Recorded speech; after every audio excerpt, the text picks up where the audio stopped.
Welcome to Shadow of the Broker 49, Left Behind, Session 2. Leslie, if you want to go ahead and roll your force die, we can go ahead and get started. I'm going to go ahead and roll for that. 58 is our obligation. Yes, 58 triggers Gristle's Flanderer. Oh my. Oh boy. Once again. Perfect place to do it, too. Yeah. Ravaged Planet. The other ones either go over the duty mark or fall under the balance point for morality. Yes, and I do not have tokens for this, so be sure to go ahead and put your stuff in the medical tab. Make sure it's clear, so no spoilers. So, it's not. So no tokens, huh? All right. No tokens. All right. So under the medical tab, how are we doing this? I don't think I've ever used the medical. Oh wait, down here. It's pretty easy to figure out. So. Oh, I see. I never scrolled down. I didn't know there was anything other than the initiative thing. Yeah. This is how we used to do it in the olden days. Oh. So, after the events on Ord Radama, everyone has been invited back to the Altar Mountain safe house. N1M3 summons everyone to the holotank room. Okay. Once assembled, everyone is greeted by a familiar broadcasted image of the broker. So who actually has not seen an image of the broker before? So one at the Hutball match. So Hutball. Juba may not have seen him. I don't think Juba's done any of the Shadow of the Broker stuff. Okay, so not really on the broker side, but Juba is a member of the rebellion then, right? Correct. Okay, so because Juba had joined Spec Ops, he would have been briefed on the fact that the broker is really secretive, always wearing a cloak, he always has his voice distorted. So it's really questionable whether the broker is, what species the broker is, what even gender the broker is. So you just have this mysterious figure of the broker before you. Agents, there is concerning news from the beleaguered planet Zygerria. As many of you know, King Alberon has laid claim to Zygeria's orbital station since the bombardment by the Empire. He has allowed outside systems to sweep the surface of the planet for survivors, with the requirement that survivors be taken to the station for medical treatment. The Caesaran League and the Snivians of Kadomai have been the two major parties contributing to this effort. The latter of which has been a stand-in for the Alliance's efforts, as King Alberon has rejected relations with the Alliance itself. So anyone remember the Snivians? Yes. Nope. I know of the Snivians, but... Yeah. And so, if we think about where Zygerria is in the Outer Rim, Kadomai, the homeworld of the Snivians, is fairly close by. In the events of the Once and Future King, the Snivians were actually there for the trade summit that Saber was trying to organize. That trade summit happened on the station, and then everyone who was at that summit got to see the planet being bombarded by the Empire. But this guy over here is a Snivian, so they're like cute kind of pig people. Like Gromorians that aren't slimy looking? Yeah. What you might remember about Snivians is that they're famous for their trans novels. So, sort of a space novel. There might be some like holographic elements to it. And so they're really known as just more lovers of the arts than anything else. And the broker seems to be telling you that they've been representing the Alliance's efforts to recover Zygerians. The Snivians were recently exploring some radio broadcasts from Tendo. You would know that from the surface, any survivors have basically been trying to broadcast through radio signals. Tendo is a small city in the shadow of a mountain near a major desert along the equator. The last transmission from the Snivian contingent was disturbing. The holoprojector cuts to a form of a Snivian. His body is bloodied and bruised. His clothing is tattered. And something you might expect from being on a bombarded planet is that he would be wearing an atmospheric suit. but he seems to only have a thin piece of cloth hanging from his neck that he was using to protect his lungs. The broadcast cuts in and out. Mayday, Mayday, we've been attacked, our ship wrecked. Monsters, all of them. Please send me. A blur knocks the Snivian out of frame, and the broadcast then ends. The broker's image returns. You're going down to investigate. The Sunfair has been stocked with hazardous atmospheric suits, as particulate matter makes breathing difficult, breathing the air inadvisable. In1M3 will be available to discuss logistics. And one more thing. You may note that Saber is not on this mission. We have agreed that it is best to prevent the possibility of revealing him to the Centels now in power. Good luck, agents. It's kind of concerning that they would use such abstract language. I'm not really sure if they're talking about actual monsters or some kind of, comparison. Makes it a little difficult for us. Would there be any creatures native to Zygerria that could be confused for monsters? I mean, they are writers, so I mean, when they want to flavor stuff up, I don't know if the race is a whole, but no, seriously, I could do some sort of, knowledge check or something to find out about Zygerria and its wildlife. Yeah, so what you're asking to do is an outer rim check on a particular outer rim world. Alright. Do you want to try and narrow that down anymore, or anyone else got any ideas for R2? But so far I'm thinking like natural predators of the Zygerrian area around where that transmission came from. Like you said, the capital city? It's not the capital city. It's actually a small town near the desert, so that's a good way to go about it. Okay. So, let's say that you search for desert predators. Okay. So I'm going to make that a daunting outer rim check. Right, that's 4 purple? Yes. Okay. Do you have any ranks in Outer Rim? Or we're okay? Yeah, I got 1 rank, but... Okay. And so you're rolling with 6 intellect at the moment? Yeah. Okay. And so, I mean, R2 ends up searching a few databases. He learns about Zygerrian sand tigers. A predator that's native to the deserts of Zygerria. But given the fact that it was inside of a ship that the Snivian seemed to have been downed, the broadcast did come from the Snivian ship itself. The pictures you're seeing of these Zygerrian sand tigers, they're pretty large animals. You're not exactly sure how it would be on a ship. Well, R2 did his part. That's the natural predator of the, Zygerrian deserts. I don't think that's what we're going up against, though. You know what? This is kind of a little bit out there, but is there any way to, be able to see what kind of wounds he may have possessed in his hollow? And maybe cross-reference that with any known predators? So what exactly are you wanting to do? Basically, you said in his hollow it looked like he was, quote-unquote messed up. Yeah. Injured. Mm-hmm. So does it look like blaster bolts, like claw marks, bite marks? Yeah, that sounds like a medicine check that you're wanting to make there. Alright, I can attempt that. Anyone got more than 2 ranks? I have 5 ranks. Gristle. Yeah, okay, so I could give you my 6 intellect if you don't already have that. Maybe you could see if you could figure out their wounds, if they're blasters or claws or whatever, Mm-hmm. Yeah, I'm gonna make that daunting with 3 setbacks because of the trying to interpret that sort of thing through a hollow projection. That seems fair.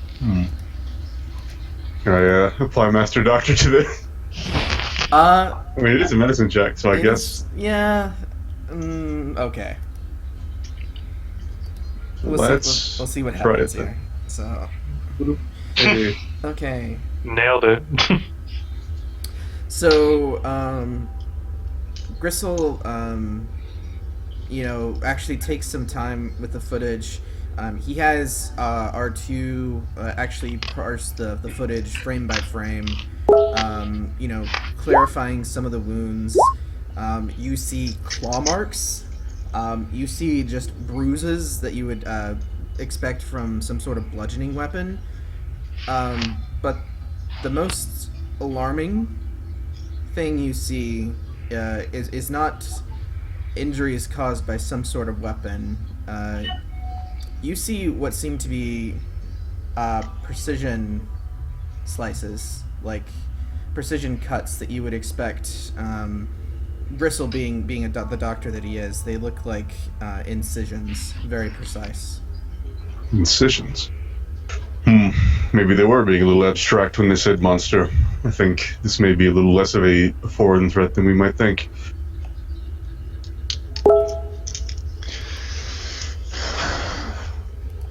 But it still leaves so many more unanswered questions. Were they attacked on their ship, or were they escaping? And For so, example. Let's go find out. Yeah, you guys have the coordinates of where the Snivian ship landed on the surface of the planet. If you have any questions about the situation on the planet in terms of atmosphere, you can ask in 1M3. I think R2 is good.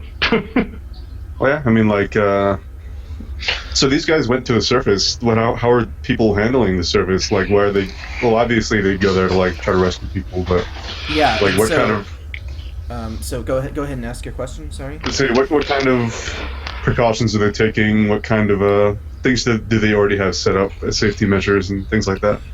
So a lot of what they've been doing is they've been fairly dependent on specialized ships to actually go through the atmosphere.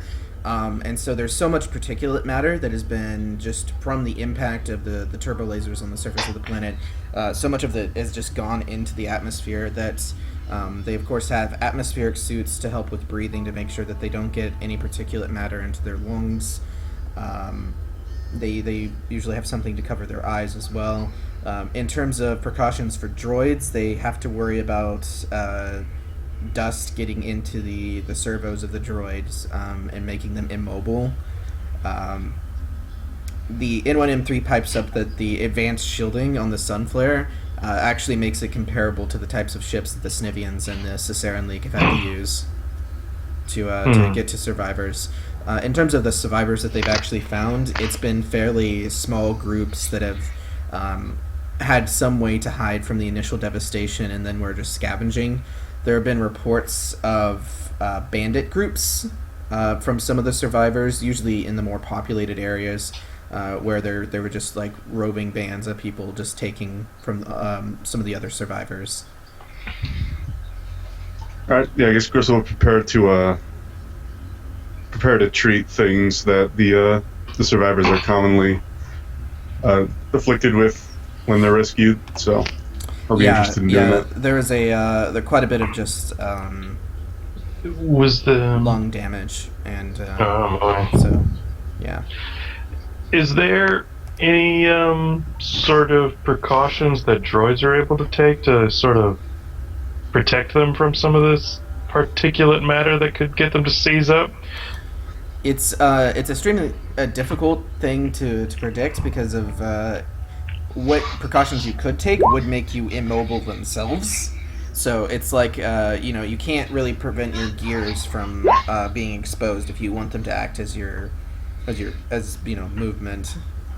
Right. Okay. Well, let's run this risk. Somebody get ready to carry R2 if this goes bad.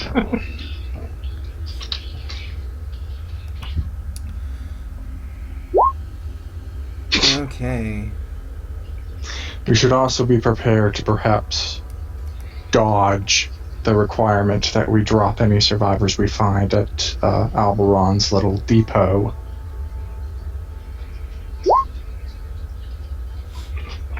Because let's face it, they may be going there for medical treatment, but they're staying there for his dogma.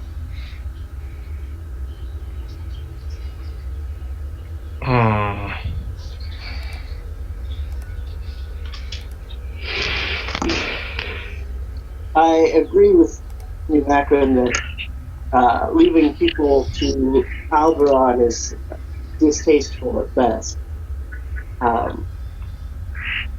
but it may be that I feel like our hurry and the urgency of this message will prevent us from arranging anything in advance.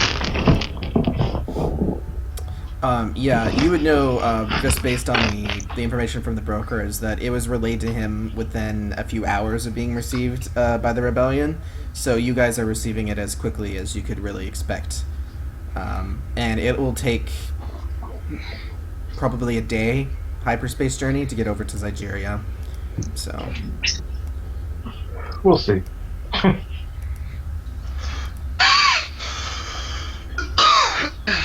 Well, A day to make the sunflare nice and tidy, and maybe clean out a few of these cabins.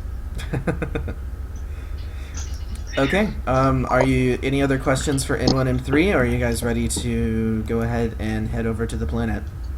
I'm good. Yep. Okay. The only thing I was concerned about is I found out that I won't be able to protect myself. Let's do this. We'll have an oil bath ready for you when we get back. Nice and hot, just for you. Yay. Happy chirps. Okay. So you exit hyperspace. We'll just zoom past that. The Sunflare is hailed by the Zygerian orbital station before the sort of like forewarning of the call. You guys do see this image on the communications terminal. Whoops! Does that reveal anything? I can't even tell. All I see is the station. Okay. It's just simple. So those of you familiar with Saber would recognize this as the Sintel family crest. So. And I also had one quick question I forgot to ask. Okay. When that ship sent out its distress beacon, was it received by all parties or just by the rebellion? It was a mission. It was a transmission to the rebellion. So. Okay. They probably would have been aware that a signal was sent from the surface, but you don't know what that really means in terms of what their capabilities are. Since you do have familiarity with the rebellion codes, you would know that it would be fairly secure. They are obviously acting as a proxy for the rebellion, so you're not exactly sure whether whether the Zygerians have the capability to actually decode what was sent. So were we told what the specific purpose of the ship that we're going after was? Like why they were on the planet? Were they just a rescue ship? They were just another rescue ship. Like all the other missions, they would have been trying to gather up any survivors, and then of course giving them over to the outlook station that's hovering in the atmosphere, so orbiting. And so these rescue missions have been fairly successful. Several hundred survivors have been found over the course of the last few weeks. There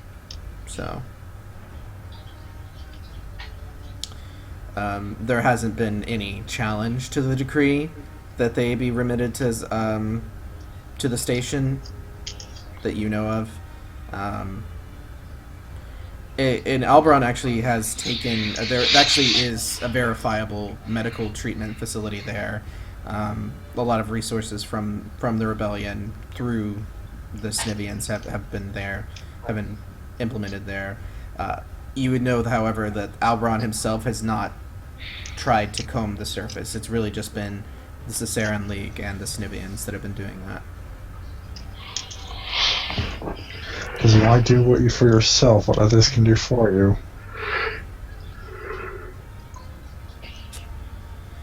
Okay, and so the broadcast continues, and you see Zymeria Sintel talking to you.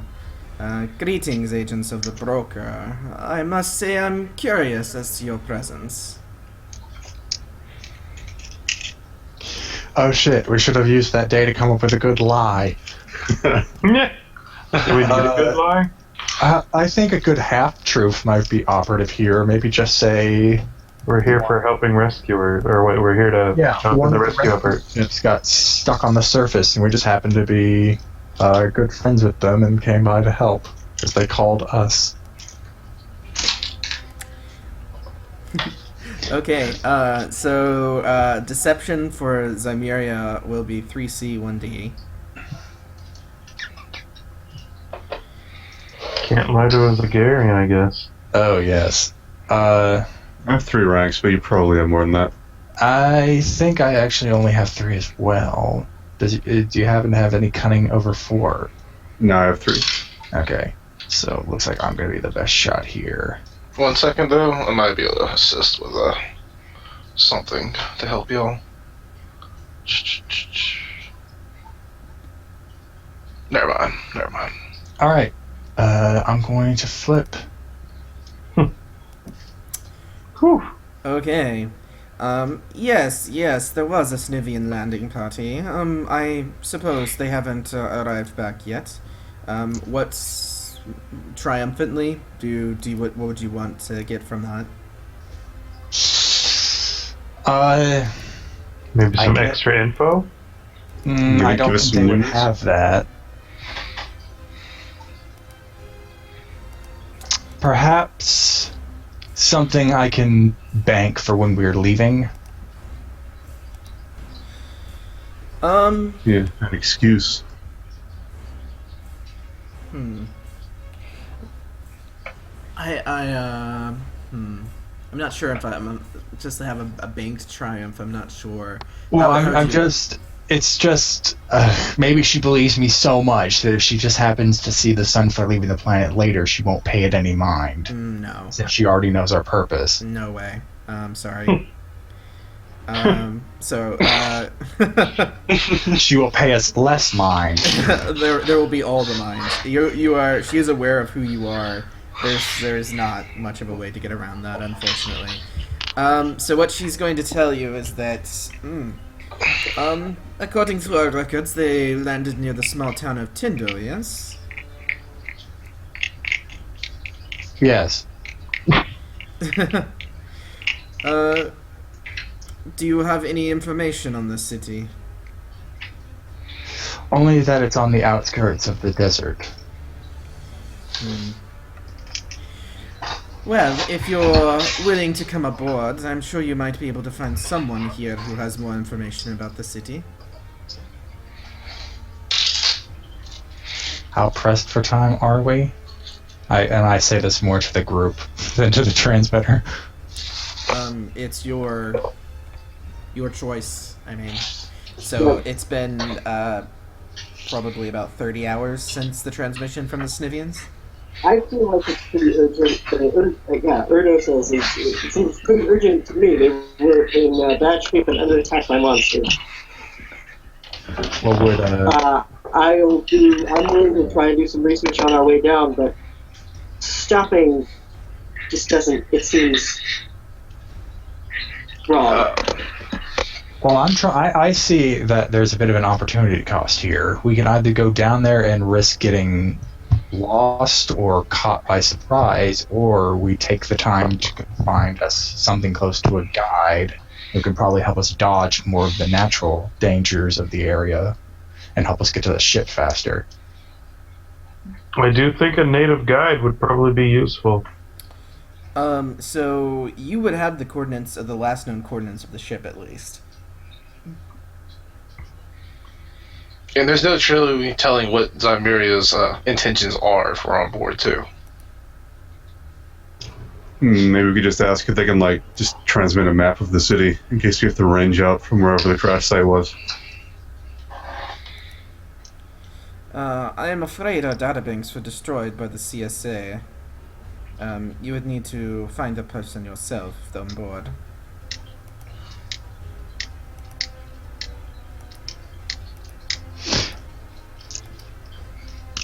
Well, I guess it's up to whoever's flying the ship as to whether or not we would dock. Yeah, and so this is absolutely your choice.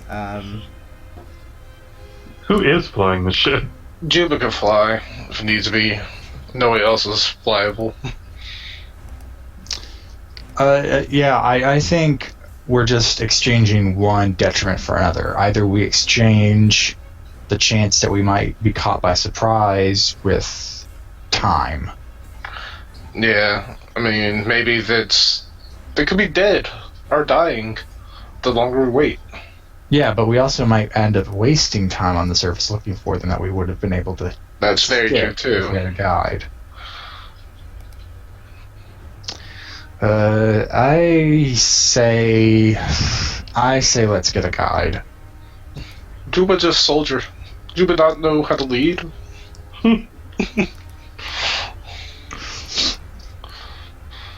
Should we vote, I guess?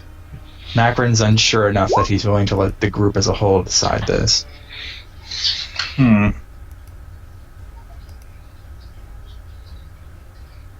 think I think knowing a guide. more is generally better when we don't know a whole lot, because it's clear that there's something here going on that we don't exactly know about yet. But Juba is a natural desert dweller, so yeah. What you see from just orbiting the planet near the station is that where once there was green, some green. There's always been deserts, but you see just in the atmosphere swirling these massive dust storms. we could get lost in the dust storms too. Yeah, those would probably play havoc on any electronic we have. Do I have my goggles? Oh, sorry. The broker has provided atmospheric suits on the ship. Okay. So one thing to note is that you have to replace your own armor with the suits.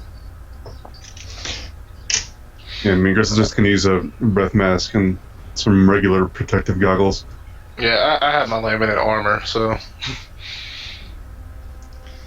I think it's time we consolidated us into a vote. Seems like at the moment we have 2 in favor on guide, 1 saying we should go. Hank is in the back meditating, so. Of course, when an important choice needs to be made, the Jedi is off meditating. Wham.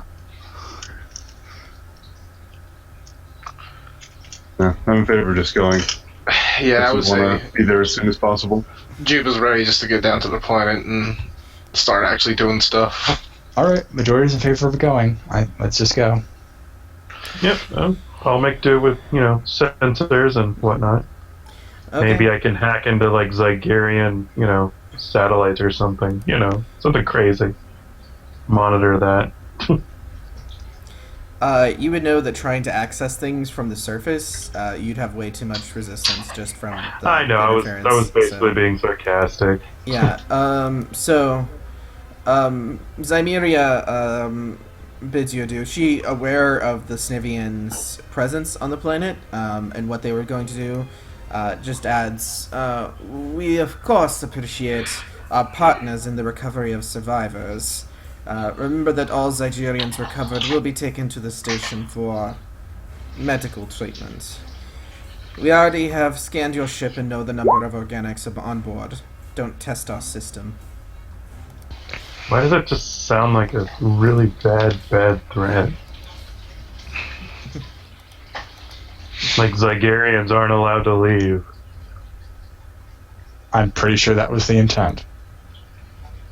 Alberon's been building his own little kingdom, doesn't want to lose any subjects to people who happen to have something close to a heart. So, Zygerria is North Korea. Sure. Lack of better. Great. The Eternal President used to be a pirate. Don't know how that factors in. You know. I mean, he's not worshipped as a god or anything, but. Not yet. Alright, let's do this. Okay, Juba is the pilot. Yeah. Sure. R2 Juba. could help him if he needs it. Juba, Yeah. roll me a force die. Oh, Nailed it. okay. Well then. To be strong in the force. Okay, so, you note that there are sandstorms, but it looks like the location where the last known location of the Snivian ship, it doesn't look like there's a sandstorm in the way at the moment. However, just the resistance of particulate matter in the atmosphere does cause some interference as you're flying in. It's going to be an average piloting check with 2 setbacks.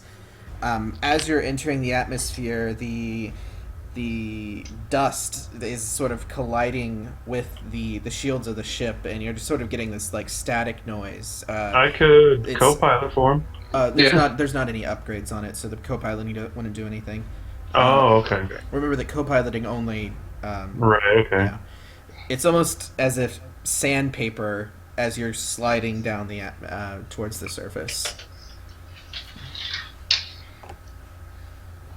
He pilots.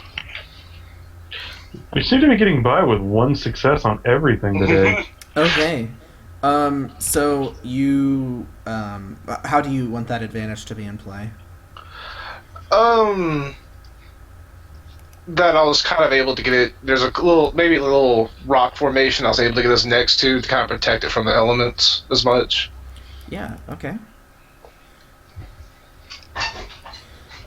So as you're coming down, you realize that visibility is ridiculously limited. What you're seeing is you can only see about medium distance personal scale before it really just fades into almost a thick fog, but you know it's dust. You know it's not like water vapor. Would things like the electro binoculars and scanners still be viable? No, you try and ping the scanners, but it just gets lost and refracted upon all of the dust that's in the air. Oh man.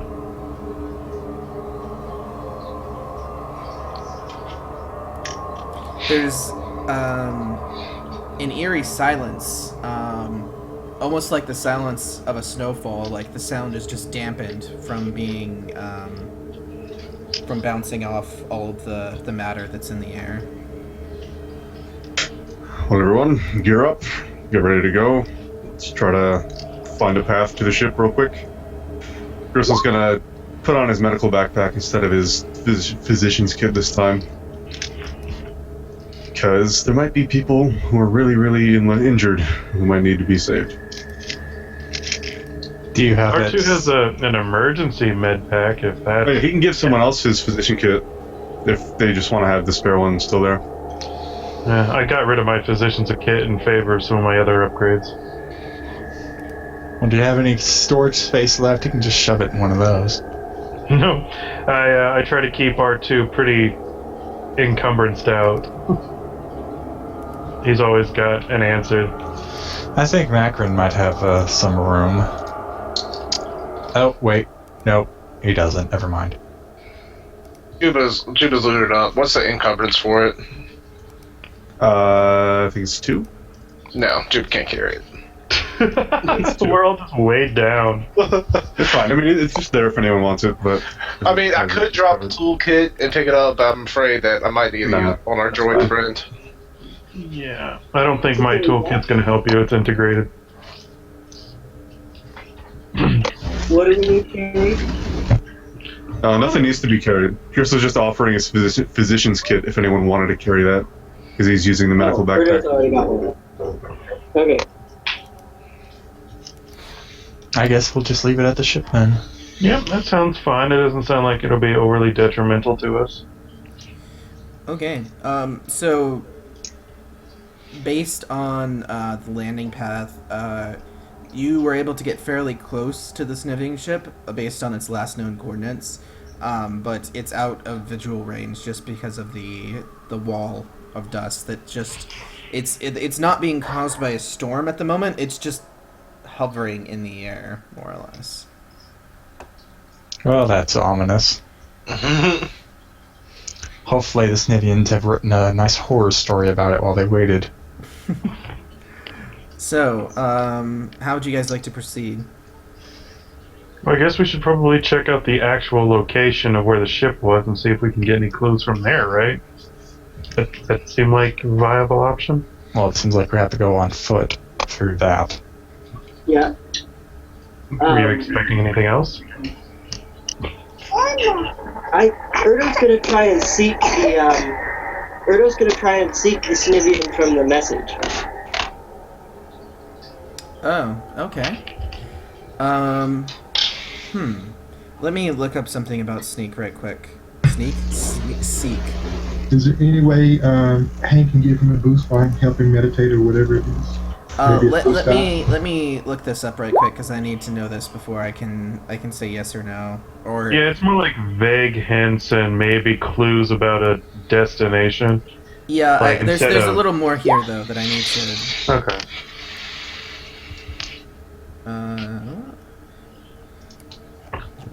Not really like Jedi GPS.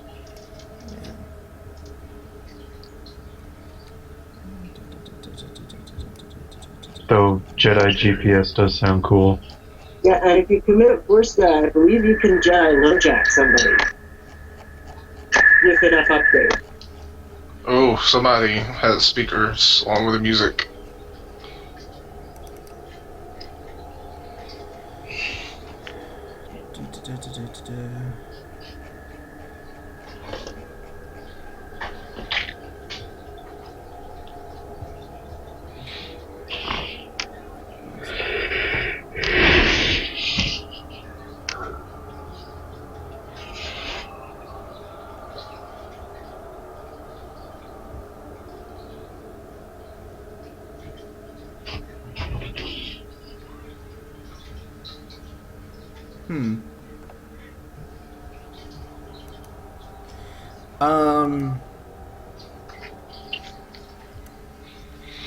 Go ahead and roll it. Would I be able to give a boost die? There's not really a boost die component, unfortunately. It's just rolling the force die. Okay. I still have to meditate. Yeah, they can meditate together while everyone else is putting on their suits, just like looking at you guys like. Think you guys can hold hands and kumbaya, the rest of us are gonna suit up. No holding hands.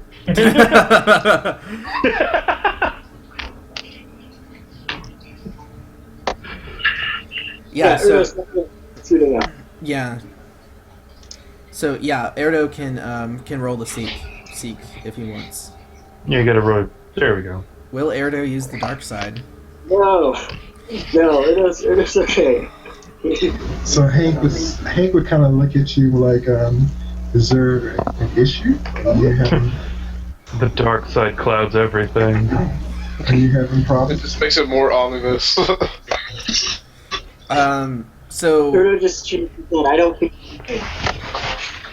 So there's a coldness on the surface of the planet, and as Erdo attempts to reach out, trying to gather anything he can about the Snivian that he witnessed before, he feels the coldness just try to enter his mind, but he closes off before he can let it affect him. Outside of the planet, you would know that this is also something N1M3 could have told you, is that it is cold on the surface of the planet, just because the sun of the system cannot really pierce through this atmosphere. So that's something else to keep in mind if you're yeah, that's good. Take out a thermal cloak then. yeah. Always Yeah. just in case. Go ahead and grab my thermal cloaks for sure. So is it the coldness that we felt we were at the auto base or whatever that base name is? What are you thinking with that? Is it like a natural cold? It's a Like- natural cold. It's caused by the lack of solar radiation being able to pierce the dust in the atmosphere. I was just flavoring that as also the cold of the dark side trying to tempt Erdo. So.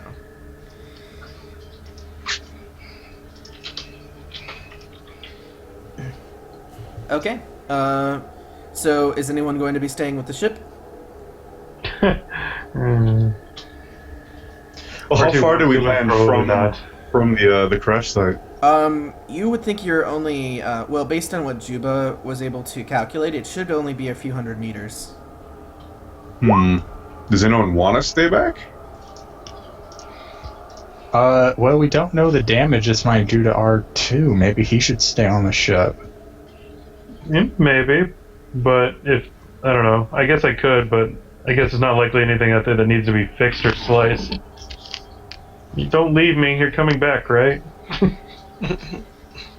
You can pilot the ship that picked us up, hopefully. I can pilot. Well, if we can't really transmit through it, then it might be a True. pretty big detriment to leave anyone behind.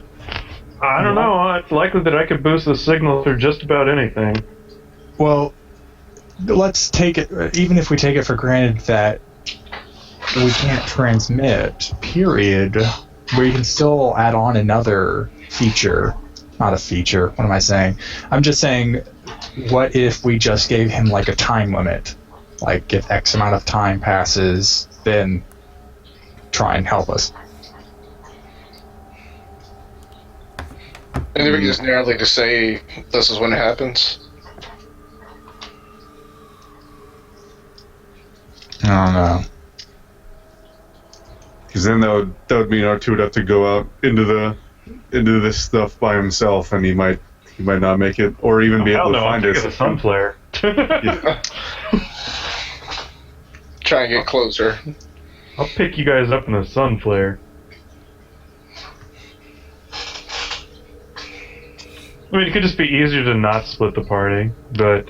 Yeah. I mean, we could always just lock down the ship and keep it where it is. Yeah, I don't know how things are going to positioned go. it against a stone face, so hopefully it's kind of sheltered a little bit. I guess it comes down to this. I guess it comes down to the question: if I stay on the ship, am I basically just sitting out the rest of the session? I don't want that to happen. Can somebody just carry you? I mean, I'll be fine. Just hopefully it doesn't lock up my servos.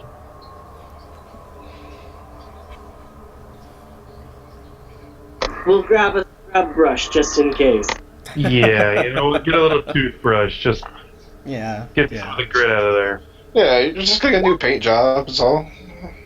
You won't be red and black anymore, just be metal finish.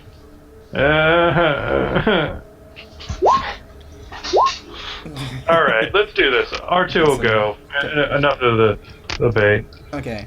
Hopefully I won't be a burden. Okay. So you have a good general direction of where the ship should be from your ship, so it's going to be an average survival check with a setback, just from the disorienting nature of this sort of constant cloud around you. Could Juba have any removals for that? Or would that not? I don't think this is your typical sand environment. Yeah, you said that. No. This isn't like it's navigating in a sandstorm. This is like a sand fog almost. Yeah. So It's like a It's stuff cloud. It kills average the with thing. a setback. yeah, average with a setback. So you guys. So it's 2 ranks in survival, if anyone needs that, and 3 cunning. Can Erdo make a valuable facts check to see if maybe he knows anything about sandstorms? It's not a That- sandstorm. Sandstorm? Yeah, so the environment you're in right now is not really the sandstorm. You did see one brewing just as you were descending in the atmosphere, but that was the forced die check. You're not actually on top of a sandstorm at the moment. Okay, maybe just desert navigating in desert environments then, or That itself is probably Zygerrian not going to be very... The problem is you're dealing with... the environment that you're navigating in is, like... Wholly unnatural. Yeah, caused by the Imperial bombardment. So I'm not sure if there's enough things you can actually have read about, to have valuable facts for navigating in a bombarded world. And then the structures of the Zygerrian city have basically been demolished as well. So okay. And even though it's most likely useless, R2 will still keep his scanners going, just in case something does get within range. Mhm. Maybe it'll give us a heads up. So somebody has additional ranks. Yeah, Crystal has 2 ranks Alright. and 3 cunning.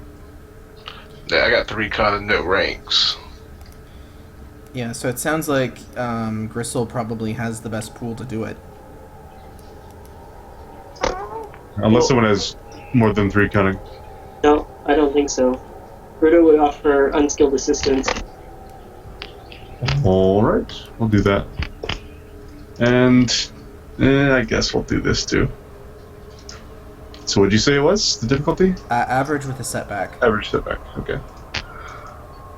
Don't get lost. Wait, what? Oh, it should be another yellow, Oh. not a green. Oh, right. I forgot. I upgraded it. Okay, I'll let you. Whoops. Okay, so we're replacing the green with the yellow, right? Just replace. Just have him roll like another yellow, I think, because Yeah. the green was blank anyway. Yeah, go ahead and just roll a yellow. Okay.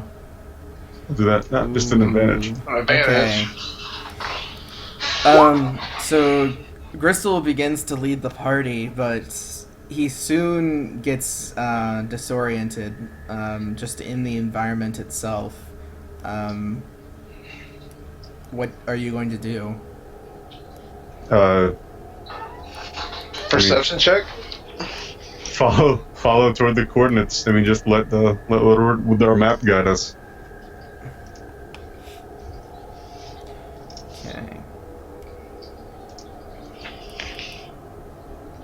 So you get turned around a little bit, but you just, you go against your own natural sense of what direction you should be going, and end up just following where the map says you should go, and as you continue piercing the mists of the fog, you begin to see a ship in the distance. It is sort of on its side, half covered in sand. You can see that it was not protected by like a rock or anything, and just sandstorms that must have come and gone have just sort of halfway buried it into the sand. What do you guys want to do? Should probably inspect the ship, I think. This might be our survivor ship. Or our victim's ship. Yeah, Does it have any markings that we can see on the surface? It is at the location that the coordinates said that it would be.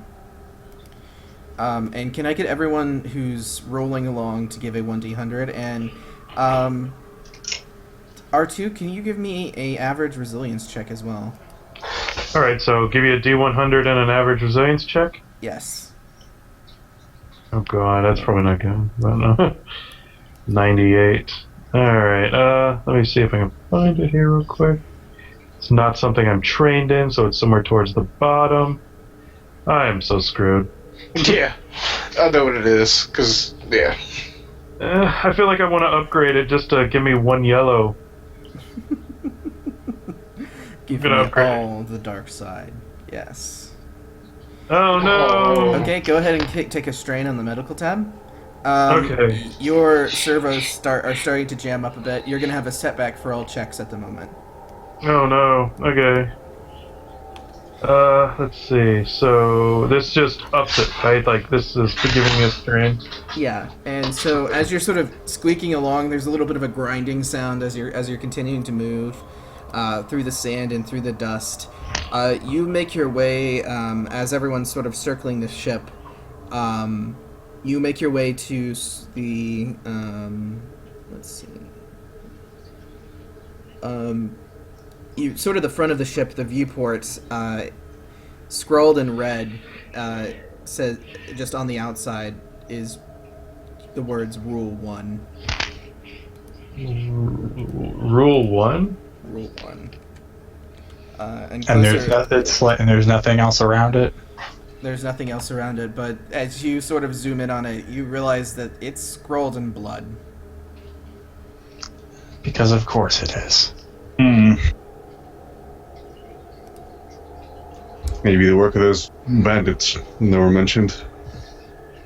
Can I do maybe like a little test to see what kind of whom's blood, like racially, species wise? You'd have to get up on it a bit. You may want some help. Anyone else? Oh, I mean, someone could give me a scraping or something, right? I don't want to climb up there. Yeah. That'd be bad.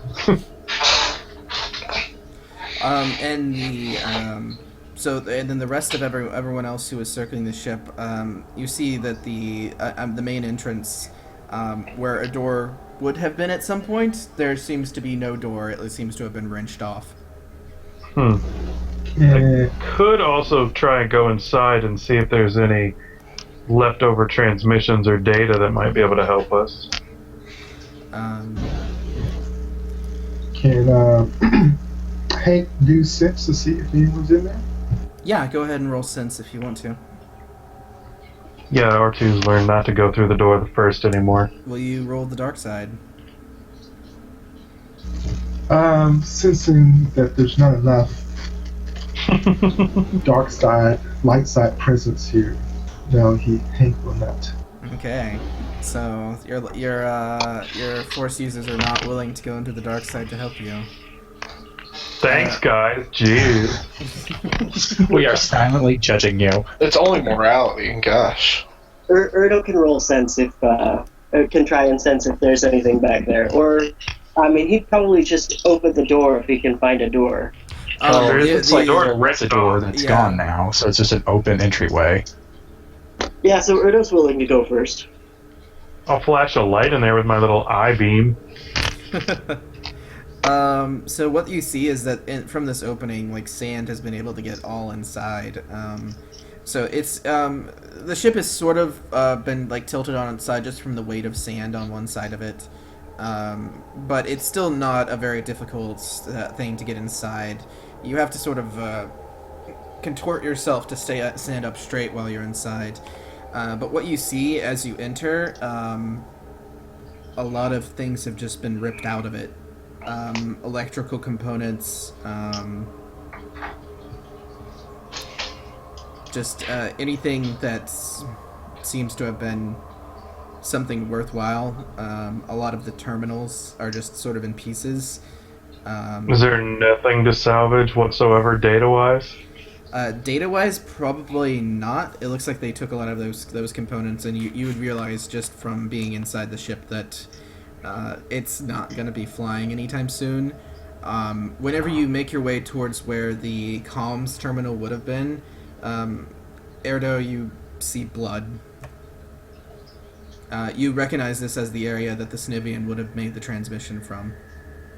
So it is the right ship. Yeah. And it looks like it's been heavily scavenged. Yeah. So, I mean, I just want to know for certain, like, there's nothing I could do to try to, like, jury rig some stuff together to be able to maybe get just enough juice to be able to, like, scan through any of the data, and they're like, everything's dead and gone, right? Yeah, so the sense you get from it is that this would need to be taken to a station to get repaired. Okay. Nothing R2 can do. I guess R2 can't fix everything.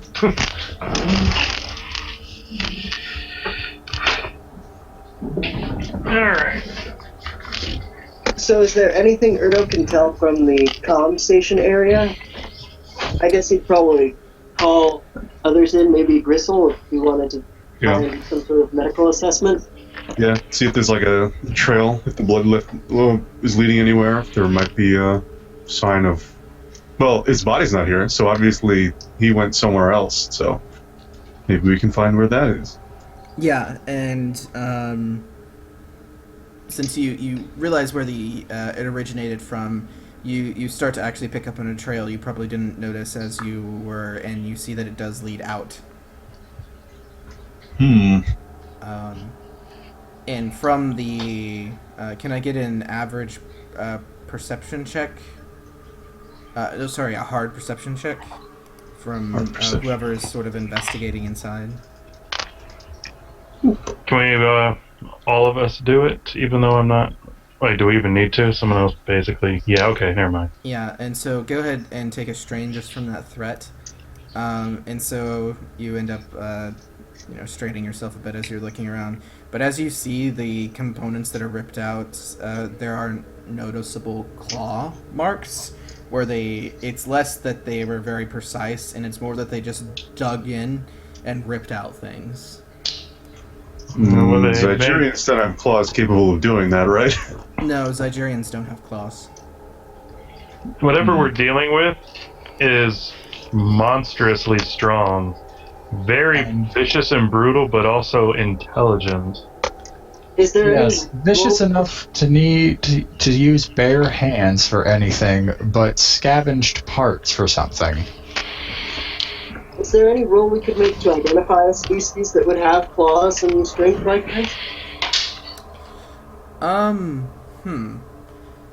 And so that kind of check would You like give that? you a pretty large range of things.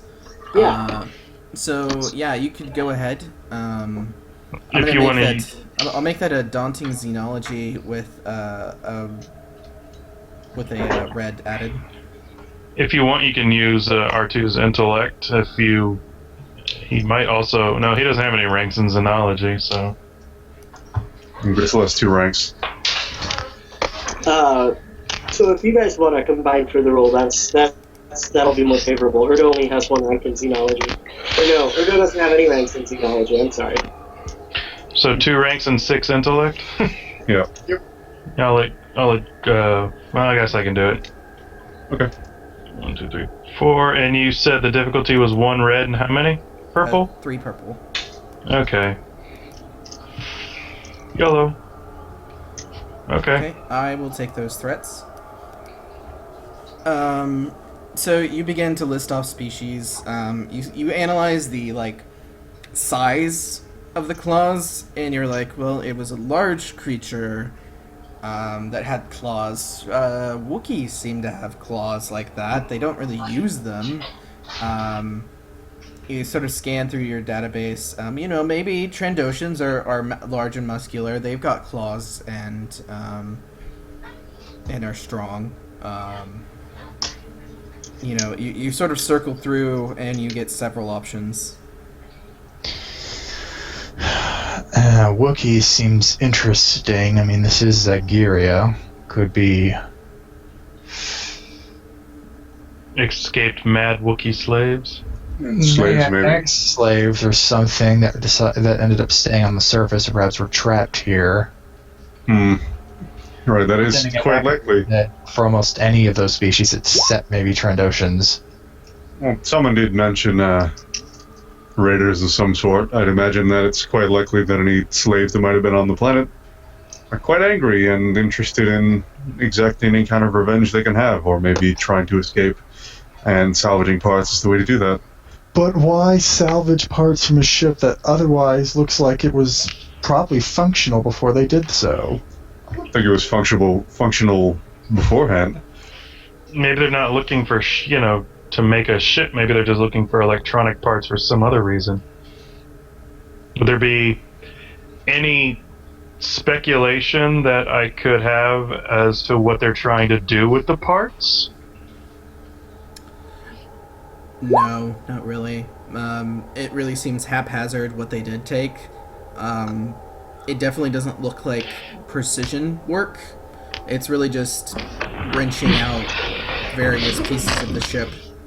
Well, is there perhaps a way to differentiate between the scavenger's damage and whatever damage was incurred beforehand? Like, I'm trying to figure out if the ship was... Oh, if it were operational before they started ripping out pieces? I would say there is some degradation from being exposed to the sand both inside and outside of the ship. Just even in the limited time it's been here. So it would be probably a daunting mechanics.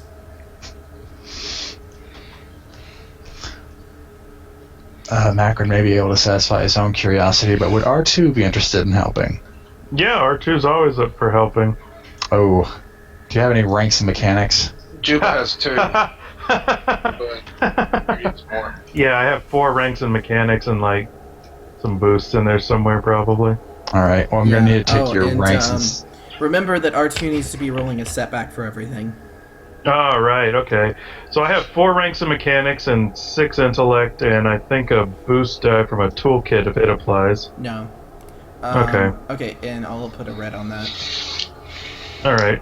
So am I rolling it, or is somebody else rolling it? Well, if you want to do skilled assistance with Macron just for the sake of narrative benefit, I can only take your ranks in mechanics as I don't have any ranks in mechanics for me, so I can't take your intellect. But you could also do it yourself if you would just say Macron maybe just asked you to look.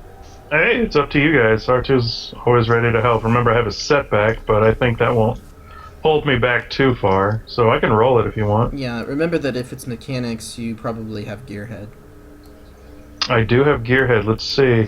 That might actually apply. I do have gearhead, but let me see how many and what that actually does. It removes setbacks from mechanics checks. Yes, it does, and halves. Oh, yeah, okay, that doesn't apply right now. Yes, I do have at least one gearhead, so get rid of that setback. And I will. How many red did you say? 1 red, 3 purple. Okay. Yeah, I'll do that. What?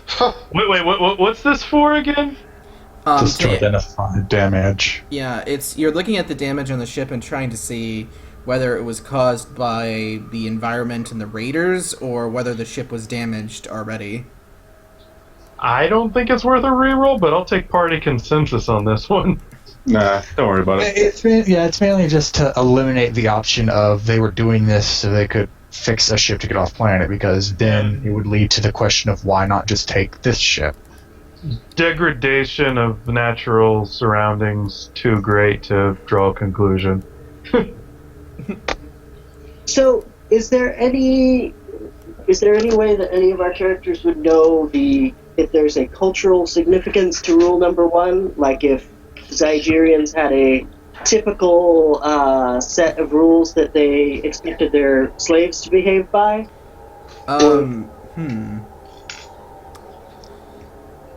Yeah, maybe with a formidable outer rim. See how much you know about the Zygerian slave culture. I can give ranks to that, and that would be something interesting to look into. Yeah, Erdo would just mention it to the group, but probably wondering aloud. All right. Yeah, Macron would want to look into that, and he can provide 2 ranks of outer rim. That would help any roll. Okay, I'll just throw it. Nada. Yeah. Is there anyone outside of the ship at the moment? Maybe. Probably. Not R2. Okay, so R2, Erdo, Gristle, and Macron are definitely inside, I'd say, right? Yeah. Nothing else I'm getting out of that storm. Gristle might be near the door since he was following the trail up, but he wouldn't be outside. Jiva would be probably around the door area. Okay, and so Hank would definitely be outside, though? Yeah, outside near the door. Hank, as you're just outside, right where you start to lose vision, you see a figure in the distance. That's not creepy. Is it like short range, medium range, long range? It's medium range. Range. Whoever's beside me, I would I'm kind of aiming get yours to you, I think. Who's I? Juba. Juba. Oh, the little guy, huh? He kind of reached for the little guy and like, hey, did you see that? Do you see that person? Juba see nothing. No, there definitely was a person out there. You might want to tell the other guys they might need to hurry up. We may have trouble coming.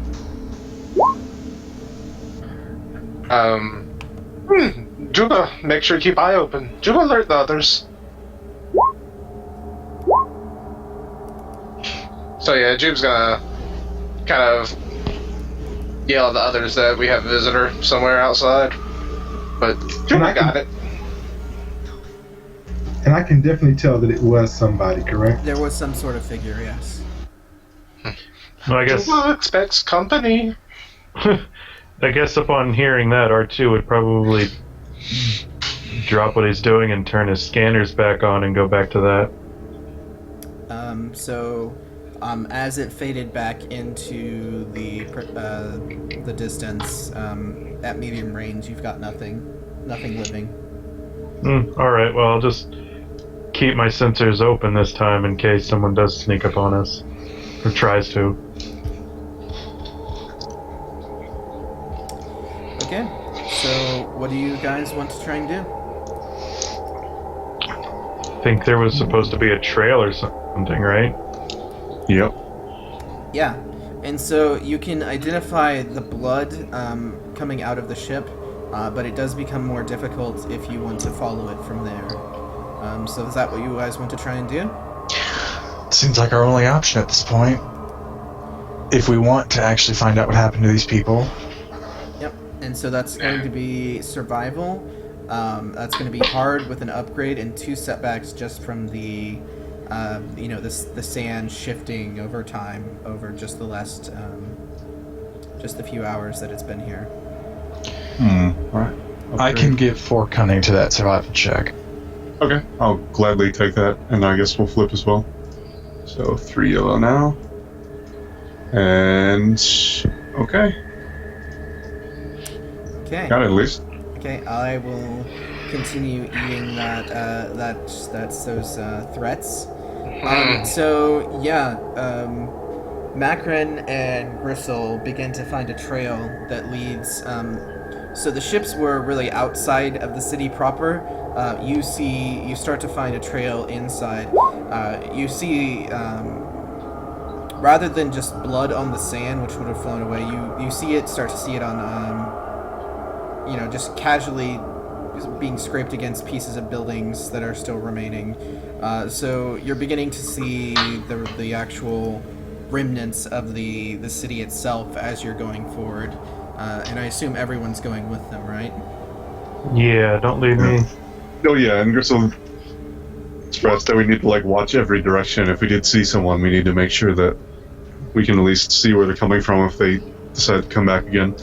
And as far as when we're traveling, he would kind of have his data pad out, obviously, because we had to follow the coordinates of the ship, and he'd be kind of keeping a little line, basically, so we know what our path was. Okay. We have to retrace it. So some digital breadcrumbs. Yeah. Yeah. And so there's not really a GPS satellite to bounce off of here, so you're gonna have to sort of do manual yeah, he's just kind of making sure he knows at least relatively how far they're moving in which direction. Mm-hmm. So he's not looking at a map, it's just kind of a line that he can follow. Okay. Good. So R2. Yeah, let me guess. Resistance check? Yeah, a hard resilience check, please. You're trying to kill me. You got it. Okay, I'm gonna make that strain. And so there's more grinding to R2's gears. So in addition to that setback you now have an added difficulty to all checks. Ugh, setback. Could Juba try and go kind of help clean it out for him at all? Not whenever you're exposed. If you can find Okay. a closed-off location, you could try. Do you want to try and look for a closed-off location? I would like to, but if I don't want to hold up the group either, I can keep going for a little bit. I guess we could always... Does anyone have a very long stretch of rope? We can tie it... Oh, excuse me. We can tie it to Juba so the rest of us can keep going, and when Juba's done cleaning up R2, they can follow the rope back to us. No, what I'm saying is that you can't be exposed to the atmosphere and try to clean it as well. I mean, you would be opening up R2 and then, immediately dust would be sucked into his components. So you need to find a place that's closed off from the atmosphere. Well, so from the air that's not as dusty. Oh, not just walk into a building, right? I mean, you would need to find some way. So it would be a little difficult to find a building that isn't completely bombarded out. But it would still, some place that might be able to be closed off. Yeah, it'd still be possible. If we see something like that, maybe we could take a break. But if not, R2 will keep going.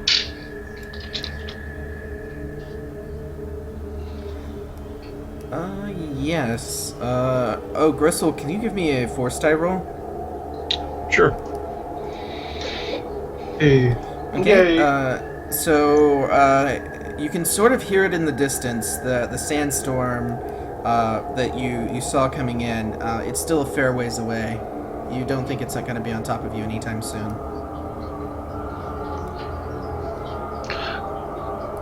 So yeah, if you wanted to try and identify a place as you're walking along that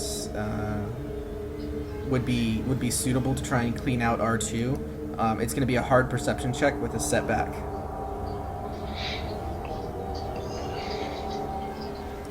So if anyone's interested in doing that, you can. So this is open to everyone. I guess keeping an eye out for any kind of features like that would be good, especially since someone else could be hiding in them. So I think Gristle would be keeping his eye out for that, so I'll just roll that. I'll also roll it but I'm guessing that means... No, go ahead and roll it. Everyone who would be interested in doing this, please roll it. But do I get the upgrade on mine and the setback? You have the additional difficulty and the setback, yes. Okay, and what'd you say it was? It was going to be hard with a setback naturally, so it would become daunting with 2 setbacks for you.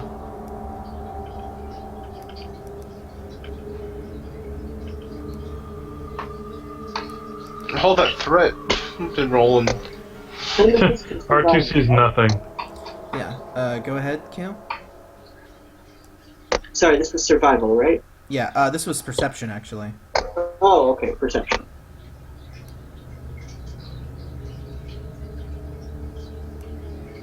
Yeah,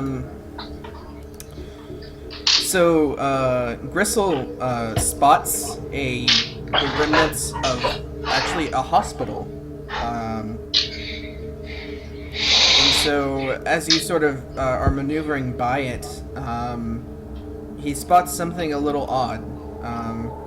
It looks like there's something that's been excavated from what would be a basement area. How large? Could be a base of operation. So it looks like, I mean, it was something that would have had to have been dug out by some sort of machine, probably. And so it's really dug into the earth. It's whenever you look down, it's dark beneath it, but there does seem to be a hole into something down there. Okay, so there's like a hole in the ground connecting to the hospital? To what seems to be a basement, yeah. Okay. This might be a decent shelter if we need to rest. Maybe see if anyone's following us. Just take a break for a moment. Okay. You do think it'll be a little bit of a climb to get down into it.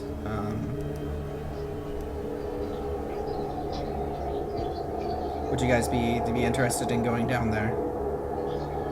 I could use like an ascension cable to create sort of like a rappelling rope type thing. Yeah, that would be an easy way for you to get down. I mean, like if I kept it mag locked, they could sort of slide down and I guess land on my noggin.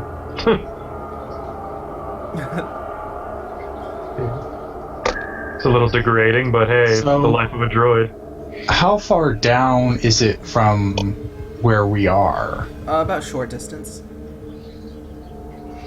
Ugh, I'm no good at climbing. I know. Lower down the jaw on a rope. That's all you need to do. Well, I'm just like I was saying. Like if I put like my cable like onto some sort of anchor point, and then slid down, like went down myself, and then left it there without retracting it, it would create like a rope that other people could go down as well.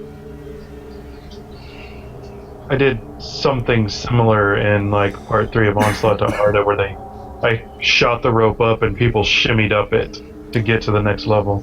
Yeah, based on how secure it is, it could add a boost or 2 to the athletics or coordination check to get down. I'm down with helping with that. Yeah, I can coordinate my way down pretty easily. Yeah, if we're stopping here, Berto can make his way down probably. Okay, so you guys want to R2 to go down first and do the ascension cable? If anybody's willing to go down with me without the ascension cable, I would feel so much safer. We'll go down with him. Okay. Yeah. So for Erdo, that's going to be a hard athletics or coordination to shimmy down from the short distance. Yeah, Gristle's going as well. Oh my. Oh dear God. Okay. Okay, so Gristle and Erdo both get down. Yeah, there's a lot of threat going around, and dark side. I like it. Okay, so Erdo sort of slides down.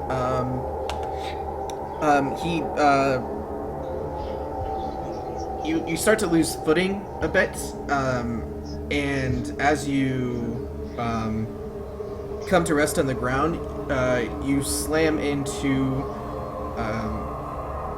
broken glass, actually.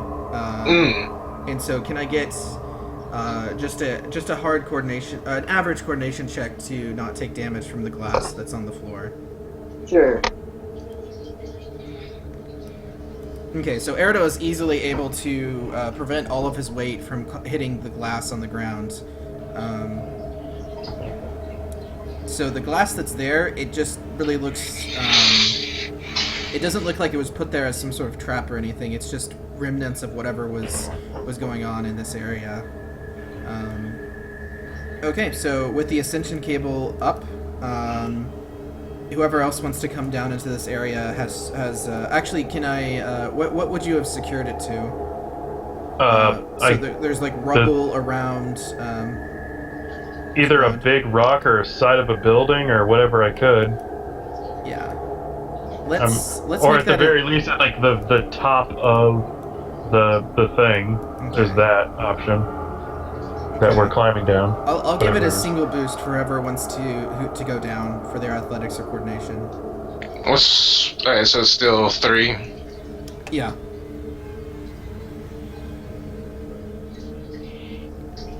Okay. My boost ain't doing nothing. Nope. Don't matter though. Okay, so it's only Macron that's left up top? Oh, Nope, Macron. Macron fell. Okay, fell. can you give me an average coordination or athletics check to mitigate the damage? Could Juba give a boost to kind of like catch him as to pass on his advantage? Macron's bigger than you? I'm still Yeah, at you're 1 landing on a jaw. I don't think that's going to end well. Yeah, that's true. Will I be able Move out to? his way. Clear a path. Someone fat, get in my way! My baby. Yeah, go ahead. Does Hank want to try and catch him with the force? Yeah, he can try. Yeah, if you can try. So 1 difficulty for the silhouette 1. I'm going to add a setback from him falling. Just, catching a moving target. Right. And then of course you'll need 2 light side in order to do this. All right, and this is discipline, right? Yeah, discipline check. And 1 difficulty. Correct. Yeah, 1 difficulty, 1 setback. Oh, and you'll need to roll 2 light side pips. Oh my god! Okay.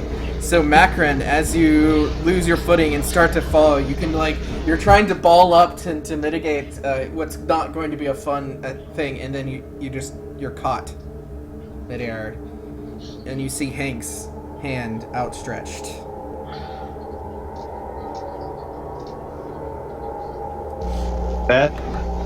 So this is what it feels like. This is what it feels like. Can Hank take 2 strain from the threats earlier? Sure. Okay. So now that you're into this area, it's been dug out to get access to it, and this first part seems to be just sort of a storage area. You've got some broken shards of chemistry equipment, but soon after, I assume you find some source of light. There seems to be R2 can make light. Yeah, there seems to be more of a laboratory area as you go further in, but it's very much unlike what you would expect at a hospital.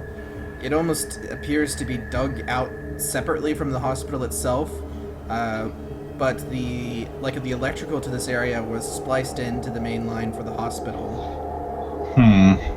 So, when Gristle noticed the incisions on that Snivian earlier, were they small ones, like surgical ones, or like stab wounds? You would have assumed they were surgical. Yeah, he kind of inhales deeply, looks back at the others. Yeah, get R2 cleaned out, I'm gonna have a look around here. And he heads deeper in to look at the facilities. Or is Kudos gonna stay with Gristle? Hank will go with Gristle just to make sure he's okay. Yeah. And so the room that you're going into is sort of a medium by medium room. You would sort of all need to go in there at some point to get out of the dust area. And so just an average mechanics to help clean out R2.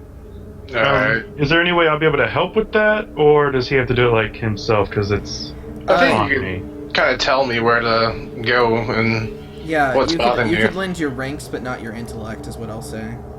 Okay, so 4 ranks if you want. That's fine.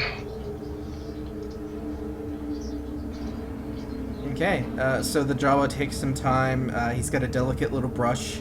Oops, that's an accident. It should be a yellow instead of the 2 green. I messed up on that. Okay, those were just. That might. Okay, so that might matter. So go ahead and just roll a single yellow. Ooh, lucky. Yeah. So yeah, he takes a delicate little brush and is just like brushing the insides of R2. If R2 were ticklish, she'd probably be tickled by this. So Gristle, you're looking around. It doesn't look like a surgical area. Actually, it seems more like a chemistry operation of some sort. Like they were manufacturing something. Can you give me a hard medicine check with 2 setbacks? A lot of this has been just taken, and so what you're working from is remnants, just like residues on beakers and that sort of thing. So hard with 2 setbacks medicine. Setbacks. Use Master Doctor on that because this kind of shit is concerning.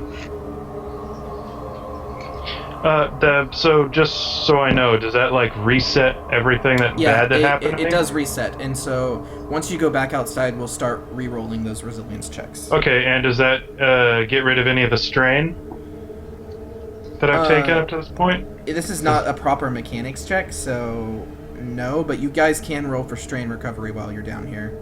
Okay, so I'll try that, which I think is that discipline? Yeah, what skills can you use? Discipline or cool. Oh, well, then I should probably use my discipline. Oh my. Why can I recover strain? So that's 1 strain, right? Yeah, if you have a single success. Okay. Rolling that 1 yellow. Okay. So, Gristle, I know. Gristle, you take out some of your equipment, take a little bit, and what you find is a cocktail of highly concentrated methyl pentox and glucose. You recognize methyl pentox as a physical stimulant. Could you give me an average knowledge underworld check? As soon as R2's all cleaned up, he'll help you. Alright. Yeah, I don't have any ranks, I just have the 4 intellect, so if anyone has ranks in Underworld, that'd be nice. Let me look if I have ranks. I know I put ranks in a bunch of random knowledge skills. I do, I have 1 rank and 6 intellect for Underworld. I'll take your rank then. So what's the difficulty? Average. Average. Alright. You recognize this as the recipe for gunjack spice. Someone is making spice in this hospital. So, gunjack spice, mechanically, is the spice that ups your brawn but lowers your intellect.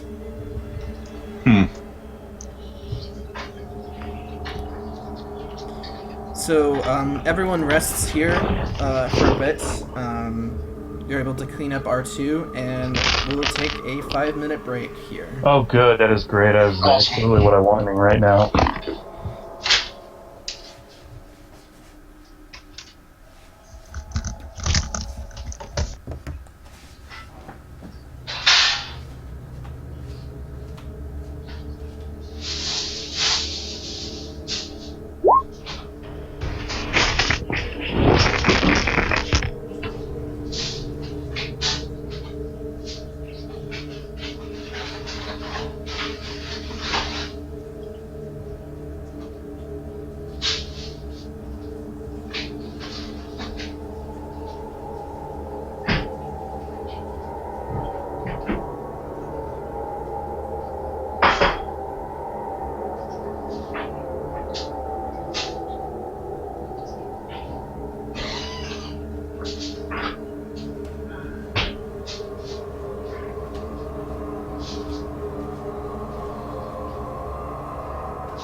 Anybody here?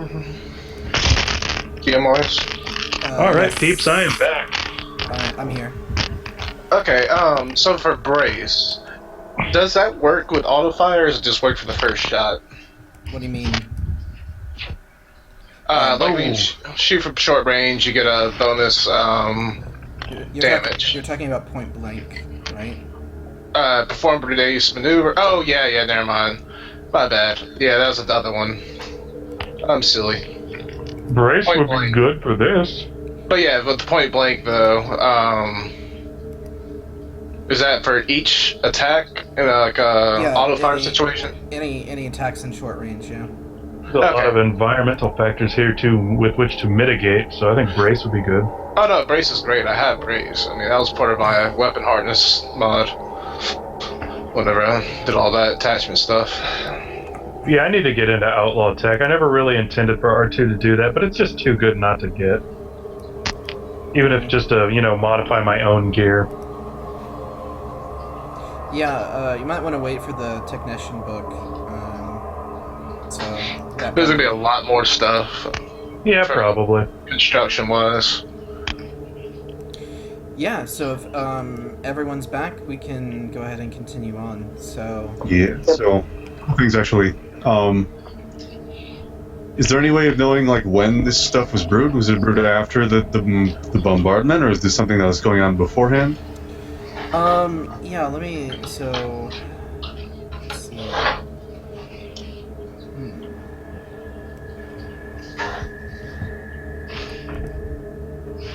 Let's see. What kind of check do you think that would be? Would that be more understanding like the chemical composition, or That or just like inspecting other parts of the area and seeing other clues, like with just a perception or vigilance. Yeah. So I'll make that either a perception or a medicine check that's hard with 2 setbacks.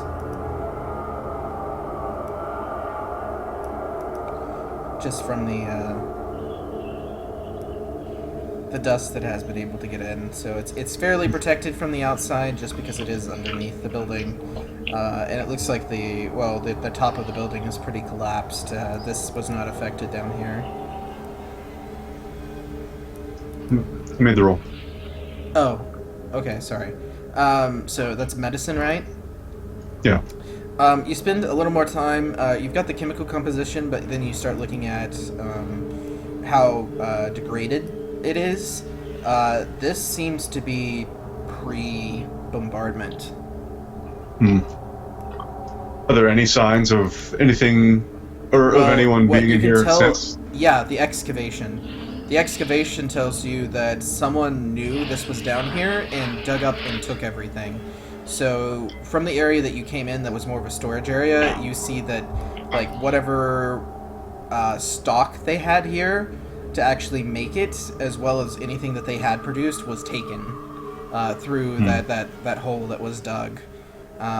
So you can see from just being in this laboratory area that there was a door to the rest of the hospital more basement area, but that has since been is pretty much wiped out from the bombardment, so there's no access other than the hole that they ended up digging themselves.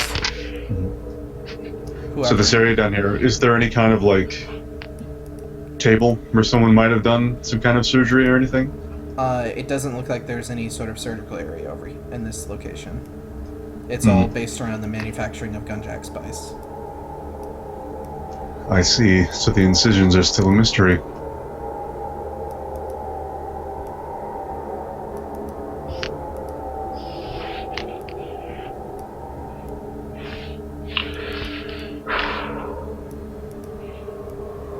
Alright, well, maybe we should move on?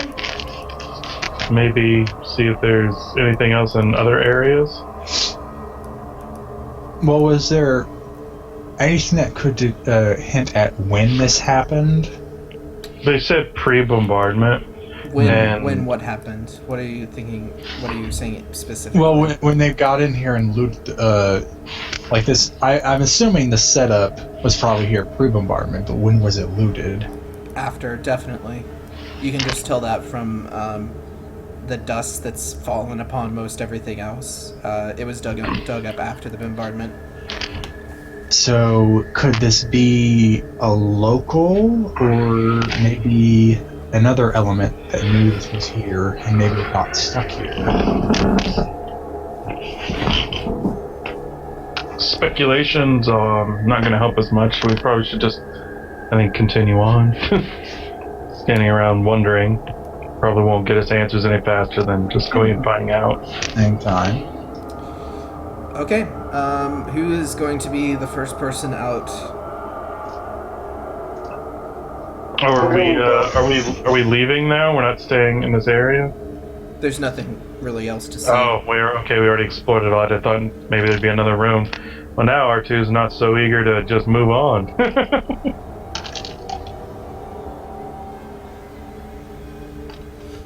Yeah, let's get out of here. I mean, I guess Crystal will go first. I can help with, securing the cable again. If that'll give people some boost eyes climbing up out of here.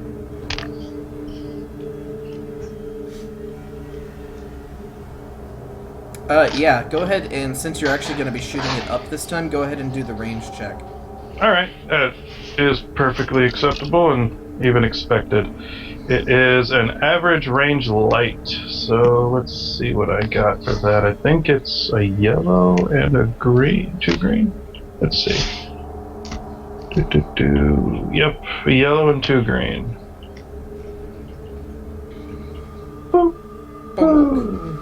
Okay, I guess. It falls back down to you. Well, that's embarrassing. I guess R2 will try again. Okay, while he's trying it, like reeling it back in, does anyone want to just go? Yeah, sure. Okay, so Gristle, hard athletics or coordination? Yep. Oh no. Okay, you can't seem to get a grip, but you don't end up falling because of that. You just really, as soon as you start to climb up, you're like, sliding down. Juba, can you roll vigilance, please? Oh God. Okay, so you have a free maneuver. As soon as you duck your head out from the top of there, you see 3 figures seem to be covered in rags, and they seem to have stun pikes with them, or stun batons with them. That's not the right one. Maybe R2 will just stay down here for a bit. Okay, so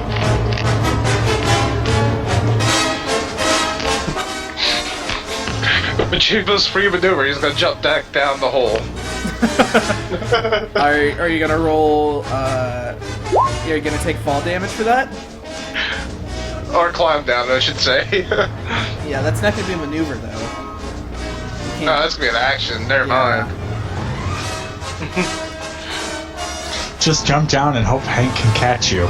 He's just a Jawa. What are the advantages for my... Yeah, I'm still at 0. Maybe you can just jump I'm into not sure Crystal's how being arms. still at 0 prevents fall damage. Oh no, I meant for Hank catching me.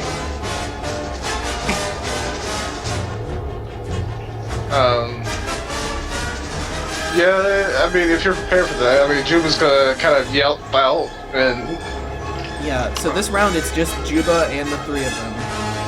Yeah. And they obviously saw me. So you're gonna roll in the next round. Yeah, and depending if I want to get down there or just... So is there anybody else down there with R2 still? What range are they? Everyone except for Juba. Oh, well, I guess, would I have been able to fire my Ascension pistol at least one more time? No. Capable? No, Oh, okay. not yet. Alright. What's their range from me? They are basically short. Oh, god damn it. So they're covered in rags. You do notice ears. Their faces are covered by rags. They've got goggles. Their arms are muscled and grotesque. you see massive claws attached to their hands. I think Juba will survive the fall if Hank doesn't catch him. So Hank's not going to have a turn, so you will take fall damage if you go down. Never mind. Crap. A fall from short range hurts, but It's 10 damage and strain, which shouldn't be a problem. We have a doctor down here. Yeah. Juba's gonna jump. You just hear him scream and jump over the edge. Okay, roll a average coordination or athletics check to mitigate fall damage. Okay, so you take 8 damage. You can apply your soak to that, and you take 7 strain. You cannot apply your soak to that. Yeah, that's fine. Okay, and then in terms of order, you're going to still have an action this turn, but it looks like they all have actions as well, right? Yeah, we're rolling initiative, aren't we? After this round. Yeah. So Okay, this is initiative. They all get to go before him anyway. Oh, they all get to go. Okay. That's why I ran, because I knew they had an action before me. Okay, they're going to hold themselves. Only Juba has seen them at this point. They're gonna hold until so everyone else can roll now for initiative. Juba, what is wrong? Whoa. Oh, and not actually Ascension Cable, but yeah, that's my initiative. I have no initiative. Juba see claws. Juba see muscle men. Juba terrified. Muscle man. Juba What are don't you know. talking about? I guess they might be using the spice. Juba don't see face.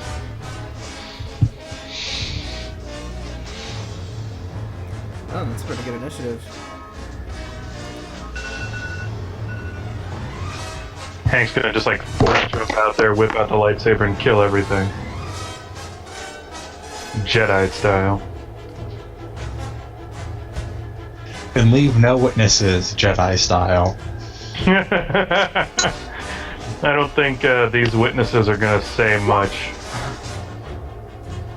Well, if they're the same people that attacked the ship, they're at least intelligent.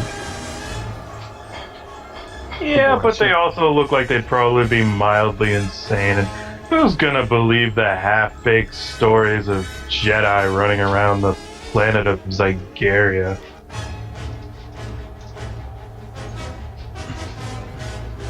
Alright, well, if this is a new Yeah. round, then, yeah, obviously Hank gets to go first. Or a PC gets to go first because of Hank. Okay, yeah. So PC slot up top. What are you guys gonna do? You do not see the Zygerians, the creatures from here. is it an action or a maneuver to ascend? It's an action. Yeah. Screw it. Ergo will go up first. Okay, a hard coordination or athletics.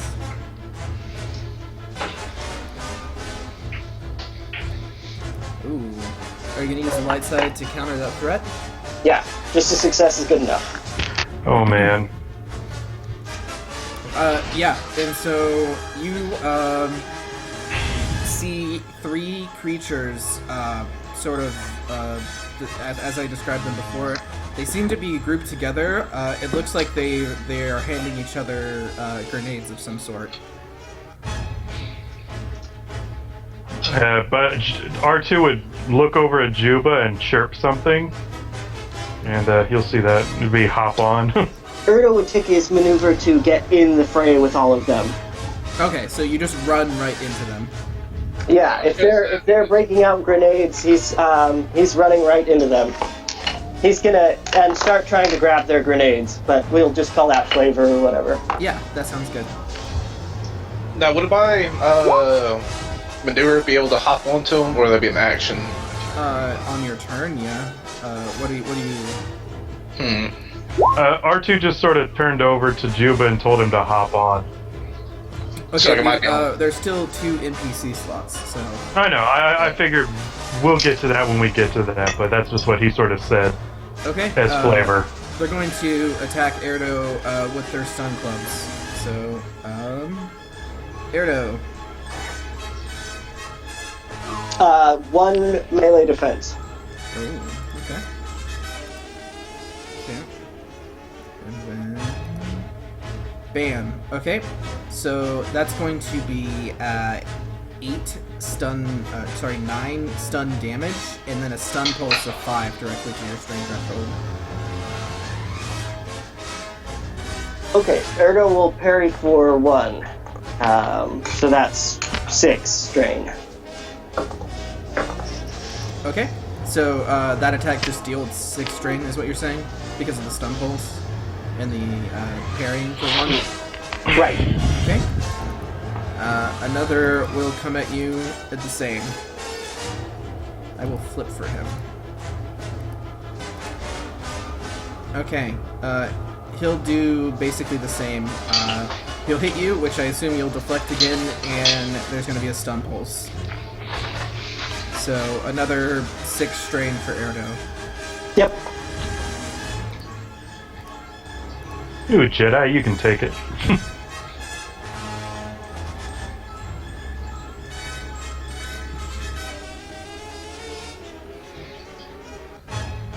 Alright, now it's a PC's turn.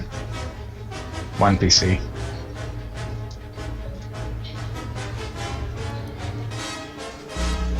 Who wants it?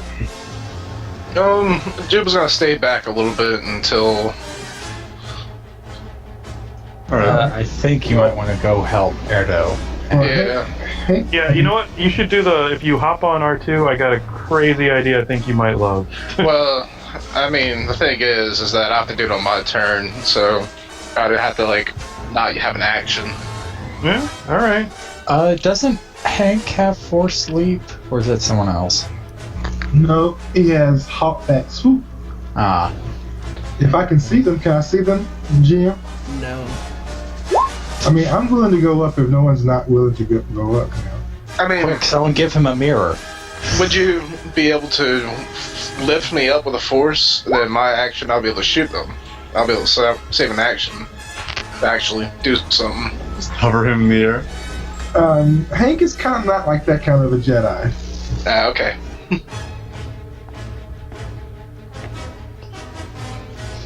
Yeah, Alright, well then I guess if nothing else, Macron's gonna try and climb. So Macron's taking your spot? Yep. I guess now's the time for action. Mm-hmm. So, hard, athletics or coordination to get up. Oh wait, I need to double check something. Oh, okay, that's irrelevant here. Just for the hell of it, I'm gonna flip. See if that helps. Nope. Macron does not get up, but you don't fall either. Alright, NPC. Okay, the last creature is... I'll flip this time, because what the hell? Yeah. Do the same.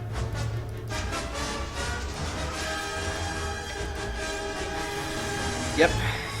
Does the same. This is different. This is different. Oh. What's the damage? What's his total damage? Total damage would be... Plus 1 7? Oh, no, that's the same. So 7 stun damage and then stun pulse of 5. Yeah, unfortunately the energy dispersion system doesn't work on stun pulse. Gotta get a rank of resolve or something. So Erdo goes down.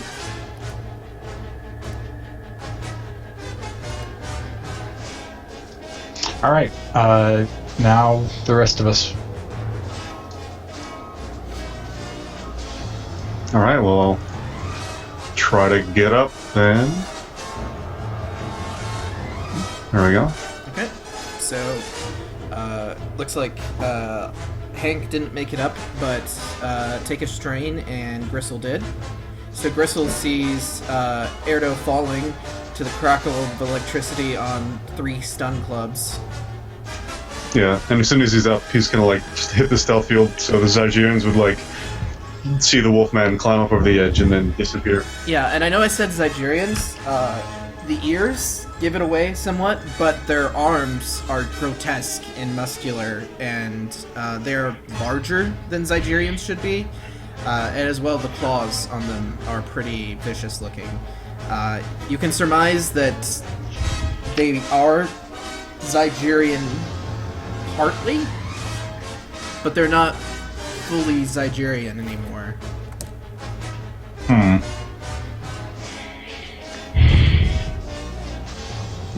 So he's just gonna get up, stealthy, use his maneuver to get in position to ambush them when someone else comes up. Alright, R2 and Juba. Either or, that doesn't really matter what order.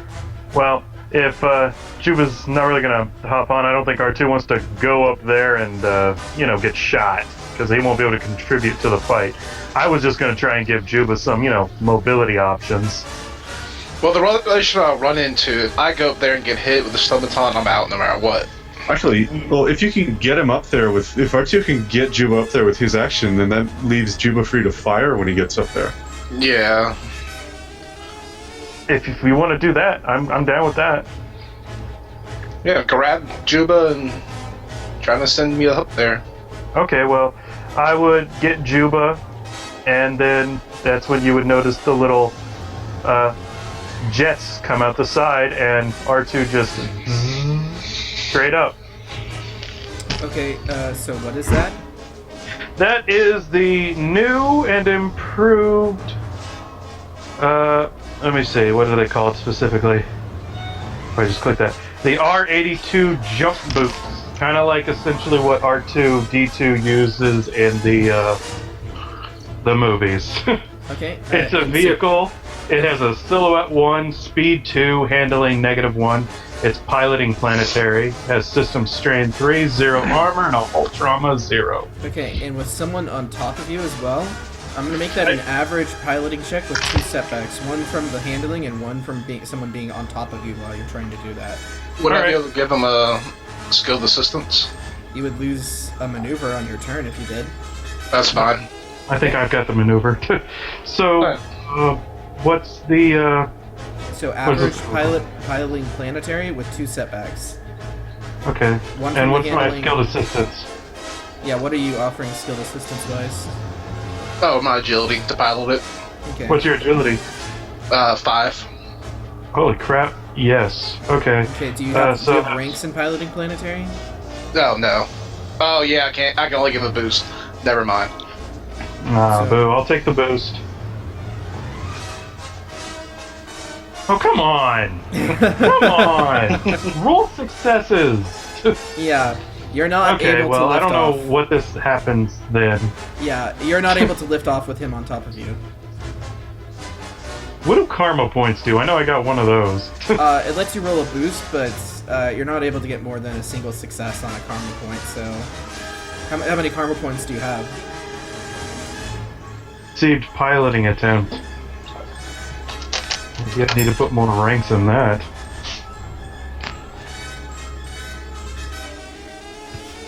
Upping This the is agility. R2's first time Wait, using that. wait. Upping the If agility you helps. if R2 has a rank in never mind.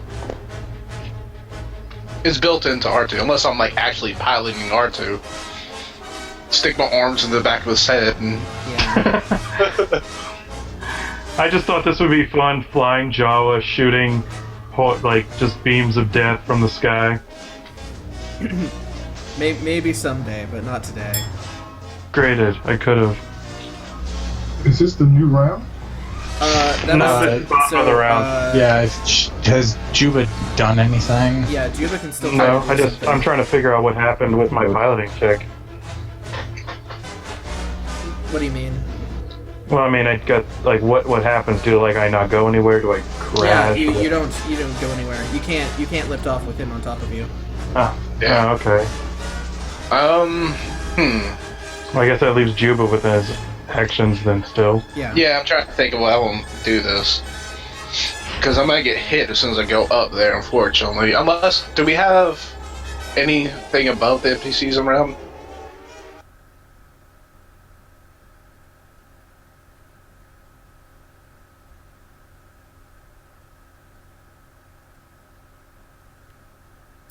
Get Hank up there to that slot, but we'll just, That's weird. Well, the thing with Hank is that he still has to climb, so it's an action for him to climb that first slot. It's a bit of a... Well, if Juba's able to climb up right now, he can use that slot to just go ahead and fire. And hopefully at least take one of them down in the process before he gets knocked out. I mean, it's up to y'all if y'all think that's a good idea or not.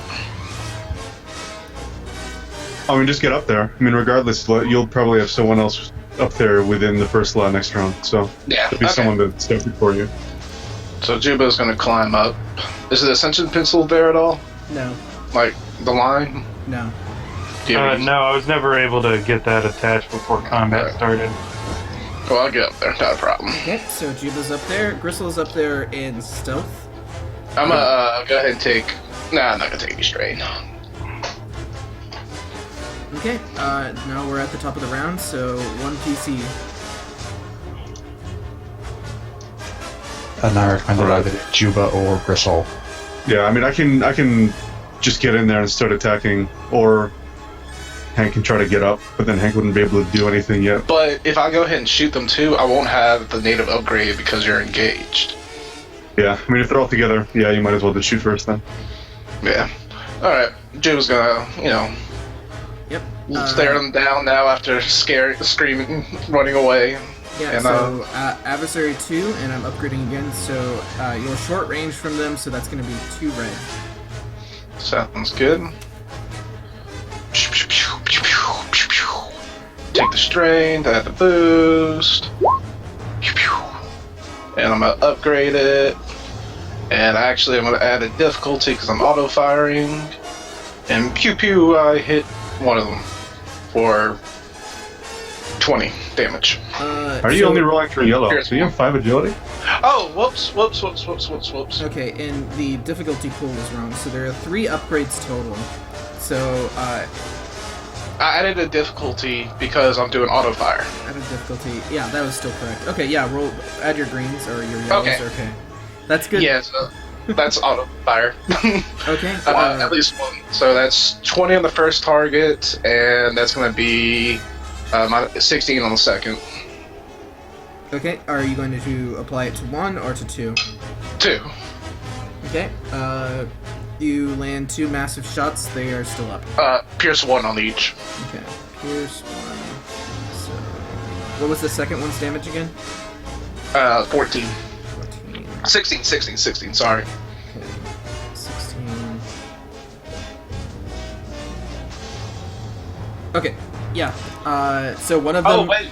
I'm sorry. I think it's might be 3 shots total. Let me make sure. Because I think I have it like set up so that... Yeah. Auto fire, it's going to be 1 advantage per? No, it's 2. It is 2. Okay. Let me make sure. Jerry-rigged. Yeah. Which we don't allow in this. Like, we can't jerry rig auto fire. No. I just jury the damage. That's Yeah. it. Yeah. Yeah, that's a major balance issue if you allow jerry rig on auto fire. No, I don't. Yeah. Okay. So 2 shots fly off. You hit 2 of them. Yeah. One of them looks more hurt than the other. Actually, can I get that damage again? I may have miscalculated on that. So the 20, first Pierce 1, 16. Okay. So yeah. So the first one has deadly accuracy on it, I'm guessing. Mm-hmm. Okay. Yes. So one of them is really hurt by the shot. The other is still doing okay. So. Well, I did what I could. 2 NPCs. Okay, they charge at Juba since the Wolfman has gone invisible to them, so they are charging at Juba with their... You're upgrading them. Any defense? Any defense for Juba? It's actually upgraded twice because of dodge. Okay. And he has 1 defense. Okay, so in terms of damage, that is 7 stun damage and then 5 stun pulse through. So the 7 stun damage you can apply soak. The stun pulse you cannot apply soak. Yeah, it doesn't matter. He passes out. So this massive creature, Zygerian-esque, just comes reeling in, and with one stroke, just knocks Jubas to the ground. His rod crackling with electricity. Yep. I mean, it only put me 2 over soak, so it's not too bad. Since Juba probably did Juba fire like right when he got over the precipice? Yeah. Pretty much. So now that one of them has run up to smack him, wouldn't we be able to see him now? You would. So yeah, you can see him at the precipice. Okay, so what Gristle sees is that the second one is putting away the stun baton and seems to be taking out a grenade. What they were trying to do before. So that'll be his turn. That's 2 maneuvers. Okay. Are we up now? So now 1 PC, and I think it should be Hank. Alright. And you said we can see them, right? You can see one of them, yes. Alright, so Hank is going to do a hot sweat boot to the one he can see, if that's possible. Yes, you can do that. What's his defense? So Adversary 2, no defense. Adversary 2. Wow. Alright. And 3.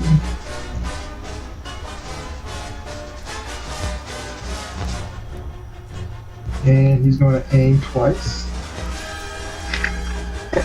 He already sees where he's going to make his contact. Let's see here. He's also going to do Touch of Fate.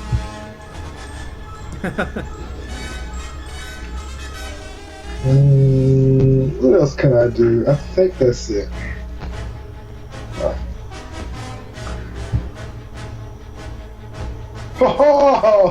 That's enough of a force point to be able to go up there. Okay, trying to figure out. I think.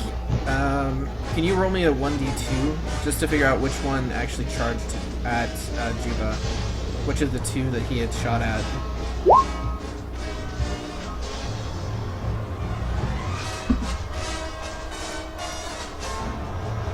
Okay, so it's the more damaged one, the one that he landed the massive shot on. So, what's the damage from your attack? Okay, that's 6. And is this a lightsaber? Yeah. It's the baby. It's the baby one. Okay, the Shoto. Yeah. Okay.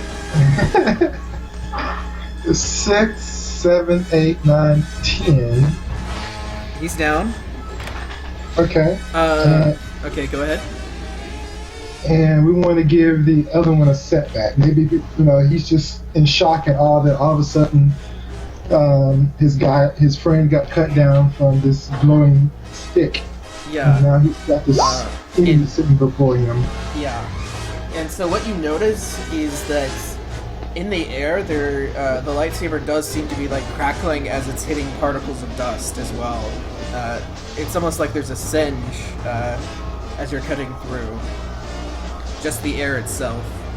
It's not enough to create a drag on your strike, but it's enough to be noticeable to you. Sure. Okay. I'm out of whatchamacallit, so I can't do anything. Also, I didn't say it, but I also wanted to do Saber Sworn, so I'll take the strike. Yeah, well, you only needed to hit him once, but... Oh, I guess you needed to declare ahead of time. Okay. Yeah, okay, so we're at a... On the last NPC. The last NPC. Okay, so this is the one that hasn't taken any damage. You see him start to run, and so he gets to medium. His silhouette starts to fade, just into the dust. Crystal, you can let him get away? Well, of course I'm not. Is it our turns now? Yes, the rest of us can go. Okay, and Gristle's gonna basically, as he's kind of floating around, he sees Hank come up and take one of them down. So he's like, Hank has the other one. So he diverts and moves off toward the one that's retreating and basically pounces on him out of his field. Okay. So they're adversary 2 and Just a second.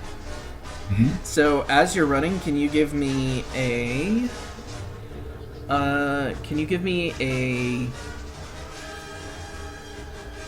a hard perception check with 2 setbacks?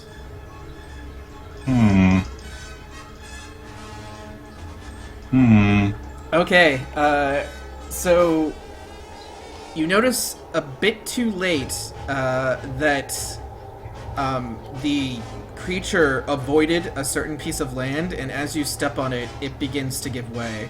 Can you give me a hard coordination check to prevent yourself from falling into the sink pit?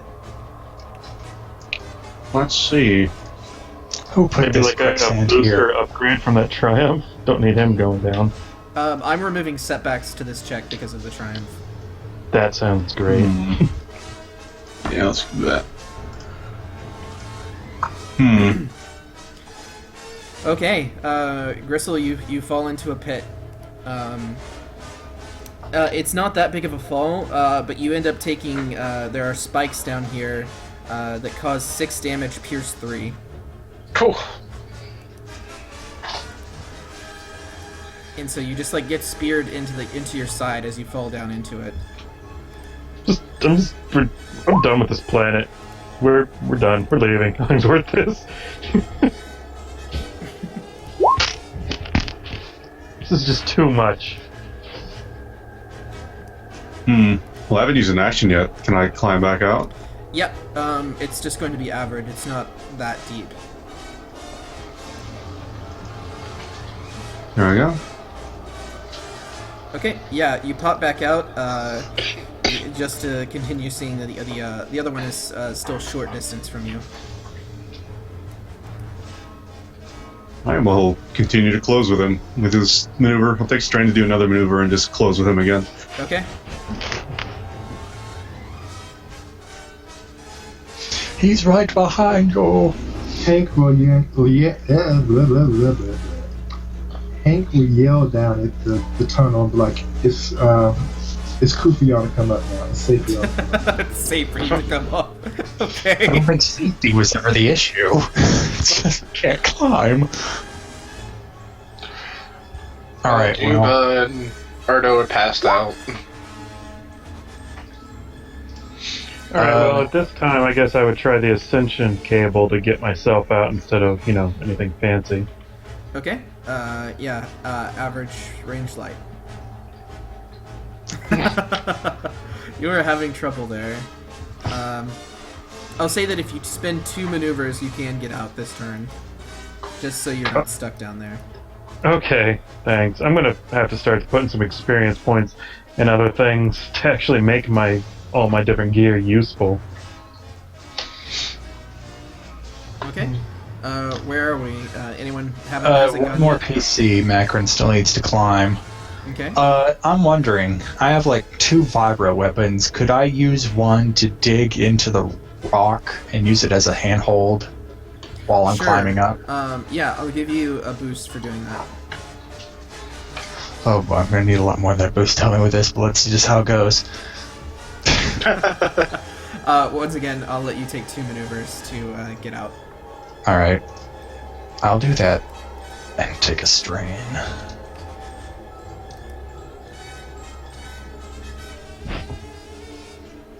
Alright, now we're at the top of the order with a PC. I'm just gonna beat down this guy who's running. Okay, yeah, you can close in. He's just at short from you. Okay. So Adversary 2. Adversary I'll 2. go ahead and upgrade that once to add another purple. Okay. Adversary 2. Do. Alright. Interesting. Okay. That'll be, let's see here. 1 second. I was kidding about tackling you. It'll be, let's see. It's 4. It'll be 13 strain damage through soak. Oh, that pressure point. Okay. Yeah, he is still up. What you see is that you've knocked loose a stun grenade from his pouch, and so if you can give me a hard coordination or athletics check to get out of range of the stun grenade as it goes off, he's gonna have to do the same. Okay, so that's 8 stun damage to you. You can apply soak to that. I resist all of it. Oh. Okay. For energy dispersion system and having 7 soak. So it just like collides with your armor and like sparkles a bit. It looks nice actually. And then he dodges out of the way as well. So he's effectively disengaged with you with that. Alright, that was one NPC, so there's still one more. Well, they're dead. Oh, wasn't No, there there's one. No, there's still one left over there. Yeah, this one's still up too. There's still 2. Oh, okay. Well, where's the other one at? Well, there was one that didn't run away who was preparing a grenade. Yeah, there's one still right with Hank. Yeah, and so I they're still in play even though he ran. That was the point of running was to get you into that trap. So the NPCs still get to go. So, I don't know if I want to be up there all of a sudden. So Thought it was safe. the one closer to Hank moves in with his stun club and is going to attack. Okay. That would be upgraded 5 times with 2 setbacks. Cool. Okay. So that turns an average check into 3 red, 1 purple. Is that right? Does that make sense to everyone? Yes. Yes, 5 upgrades would do that. Okay, what happens? Let's see here. Push it back, push it back. Oh man, I don't have improved parry. Oh, it's the second time it came out. I guess with the despair. Can I say with the despair, I was able to reflect. No, that still would be improved reflect. You'd What be was he attacking easily with his stun club. You'd easily be able to disarm him. You can do that with a failure? Disarm? Yeah, he was with the attacking despair, you. you can do that. Yeah. Oh, okay. I thought that needed a time. Yeah, we'll disarm him. Yeah. Okay. Yeah. He do So some- he comes at loses me- grip of the stun club and it falls to the ground. Maybe he comes at me. Hank kind of does a little forced push on his hand, and it comes out of his hand. Works for me. The one near Gristle just continues to run. Once again, getting to medium from Gristle. So now Gristle is quite a ways away from everyone else at this point. They're about long from us. Yeah, well, Gristle is sort of at the edge of your vision from where you are right now, Come back but to you us. you can't see where the other one has gone. But Gristle Come can back. still see where he went. Once again, sort of at the edge of vision for Gristle. Whose turn is it now? If that's both NPCs, it's one PC. Actually, it's all of our turn because the other one's dead. So we can all go. Juba, can you not Juba, can R2 do a medicine check on me? Or Yeah, I can do that. Yeah, R2's actually quite skilled with medicine. If just a couple of advantage, we'll pick him Erdo up. has to be conscious to do it. Yeah, Erdo's knocked out too. So you could have picked up Erdo and let him do his turn, and he could pick up me. Oh, We still have one guy. whoever. Oh, Yeah, Erdo sounds good. there's still a guy up there with Hank. And there's still a guy up, so Hank, somebody else can attack him in the process. Erdo Okay. can't hurt anyone. He can only help. He's just a total support character. So, Erdo or Juba, who's getting the medicine check? Do Erdo's. Well, Erdo actually has no damage by the looks of it. But he Yeah. can still recover strain. I think, by the way we're doing it, we just make it a little bit more difficult, so it'd be an average check for Erdo or an easy check for Juba, and Juba could recover wounds from this. I'll let you guys pick. I mean, Erdo could pick me up afterwards, so... Alright, I'll make a medicine check on Erdo at average. Oh, that's strain. Yeah, well, no, there's no success, though. Oh. So there does need to be a success for it to be a successful medicine check, so... I cannot. It keeps happening. It's not like a failure, it's just, R2's not on his game today. So, Yeah. so as Hank is guarding Erdo, he looks back at R2 and it's like, man, the legends about you are not true. Ouch. It's the sand, I understand. It's affecting my saber. No one's cleared out. Who's Well, R2 just went, and it's still just the rest of us. Okay, so if I can go, I'm going to pull out my other saber and tell him to surrender. You've been beaten. I would hate to destroy you. You get more of just like a growl sound back at you. It's a little it's not what you would expect from a sentient. I'll say that much. It seems more feral. Okay, well... Oh, he still hasn't acted yet. Does Hank want to follow up with that with an action? Yeah, I think I should destroy it. Well, Macklin is actually going to run in after you and use his stun weapons on it. So, I don't know. Does he have any weapons on him, Brandon? He has a claw. All right, I'm gonna do a call shot and see if I can disarm his calls. So this is basically going to be a very high-tech nail trimming. I probably shouldn't even do it, huh? You just want to go? You just want to go, Macron? Hey, if you want to defang him. I just think that's going to be a very difficult cult shot. Because I may miss and mess up and Cut off his hands. or something. You just go ahead and go. All right. I mean, so do we just want to consider that Hank's action, or do you want to kind of just have that It's sort be of an incidental because Hank can quick draw, so it's the threat in Hank drawing were more of an incidental, I'd say. All right, then I'll switch it out and have Macron take his spot. Hank can still go this round. I guess it would just depend on how this goes. Okay, so Macron's gonna take out Lehrer and attack the one with Hank, and it's 2 ranks of adversary. Yep, and I'll upgrade so 2 red and a purple. Okay. Wow. So many advantage. Actually, I have Yeah, now you know how my life is going. Yeah. Alright, so I obviously don't hit him. What can I do with all that advantage? Not quite sure. Can I scare it?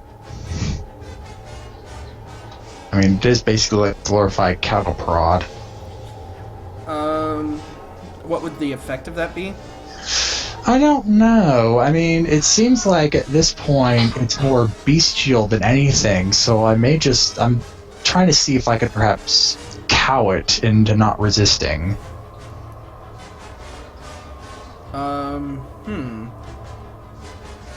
Can you give me a hard survival check with 3 setbacks? Sure. This just got interesting because my survival actually ain't that bad.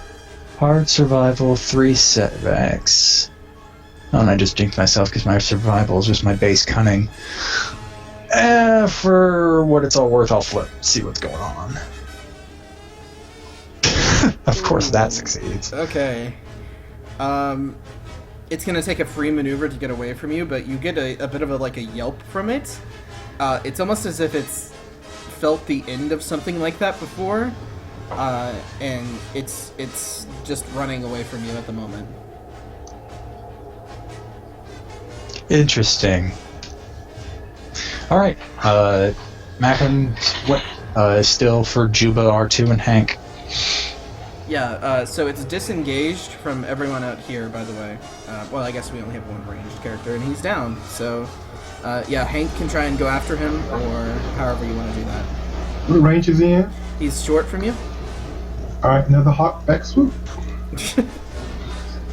One of these in days. We this should just fancy- rename it the Hank Bat Swoop. Yeah. He's in range. What's the difficulty? 2 reds? Yeah, 2 reds and a purple. Keep flipping. We're also going to aim twice.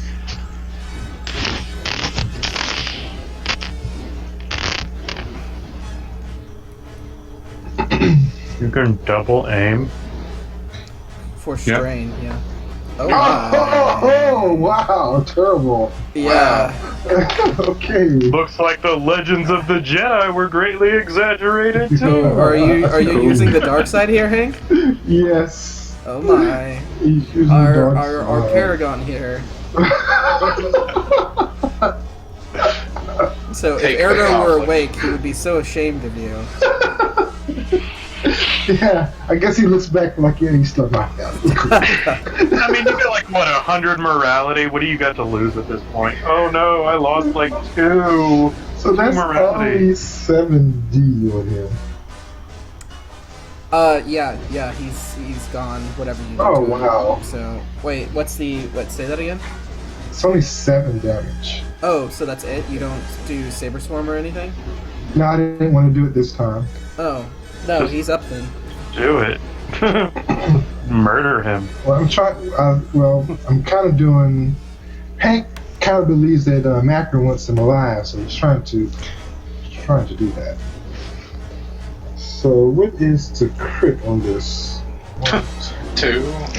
I want to keep him alive, but I do want to harm him, like, really bad. I mean, but a crit is not going to kill him. I'm not like Rock or nothing like that. Yeah, maybe you'll get lucky and you'll get the crit that cuts off his leg. Alright, yeah. So, yeah, I am going to do a crit run. Okay, go ahead and roll it. Rolls 100. Yeah. It still wouldn't kill him. Wow! 98, crippled. One of the target's limbs is Yes! yeah, is crippled until healed. Okay. Increased difficulty of all checks that require you to step 1 by 1. Yes, who called it? Okay, so yeah, if you want to take out a leg, you take out a leg. Yep. See, for some reason I have crazy mad luck, but today it's only working when I say weird shit instead of, working on my rolls. Wow. I think 2 of us called it. Yeah. Okay, so Alright, top of the round with another PC. yeah, Oh, so, I have 1, 2, 3, 4 more. I could try to bring I could try one more to bring Erdo up or bring up Juba since he's. I'm gonna take this because I don't want this guy to get away before I can. Oh yeah. Don't let the guy get away. So yeah, Chris will give you 2 maneuvers to run after him. okay. Take some strength with that. Dear Gristle, Real quick. can you give me? So yeah, what do you need, Leslie? I've had 5 advantages. Can I use that to remove strength? Yes. So you've dealt with 1 trap already, so it's going to be, give me another perception check, 2 setbacks, but also 2 boosts. All right. What's the difficulty? Hard. Hard. Okay. The There's a tripwire that you step into as you're My chasing God. after him. Can you give me... Okay, well, yeah, I'm gonna roll this. I'm gonna give it a setback because of your boost, your advantage. Do you want to upgrade this? is it like an attack roll basically? Yeah, the grenade's attacking you, basically. Okay, I'll make it.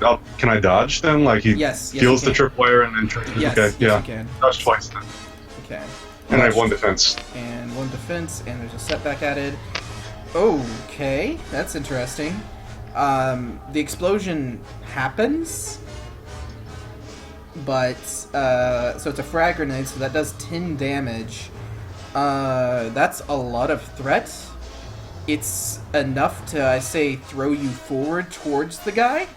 Sure, I'll take that. Yeah. So the explosion happens and Gristle takes damage, but he's blasted forward, getting a free maneuver. All right, then I'll Brilliant. try to pounce on this guy from behind. Then Yeah, I'll flip too. So go ahead and make that. let's see what happens. Okay, that's going to be 10 strain damage through soak completely. He's unconscious. Okay, cool. I was going to use the advantage to knock him down, but I won't do that. I'll just use it to recover strain then. Okay.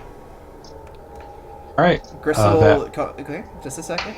So, Gristle breathing heavily, having just endured a spike pit and a grenade going off. The grenade going off, you guys could have heard in the distance. He had 2 grenades go off on him.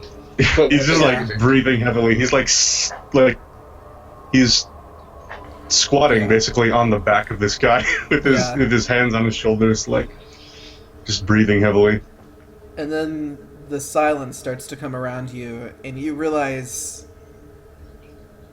you can see no one except yourselves around here. You can hopefully follow your steps back, but this is a very disorienting place. He knows at least 2 landmarks. Hopefully he can make them out. Mm-hmm.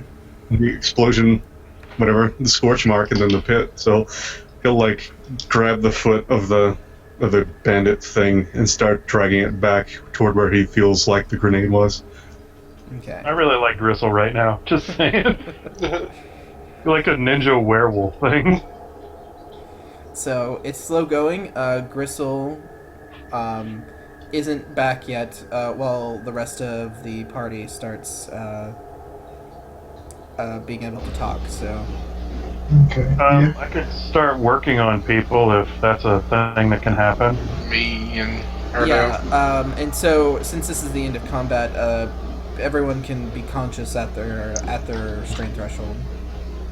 Hank is going to try to use sense to find Oops, who's going out. Do we have time to recover a strain, like with a discipline check? Yes.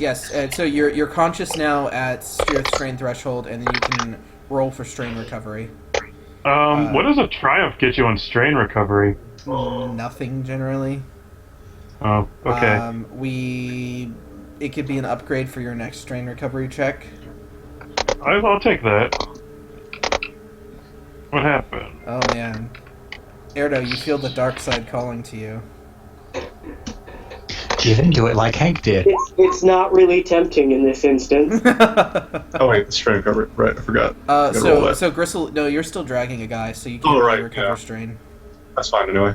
It's only 1, so I won't do that. How's Gristle doing, by the way?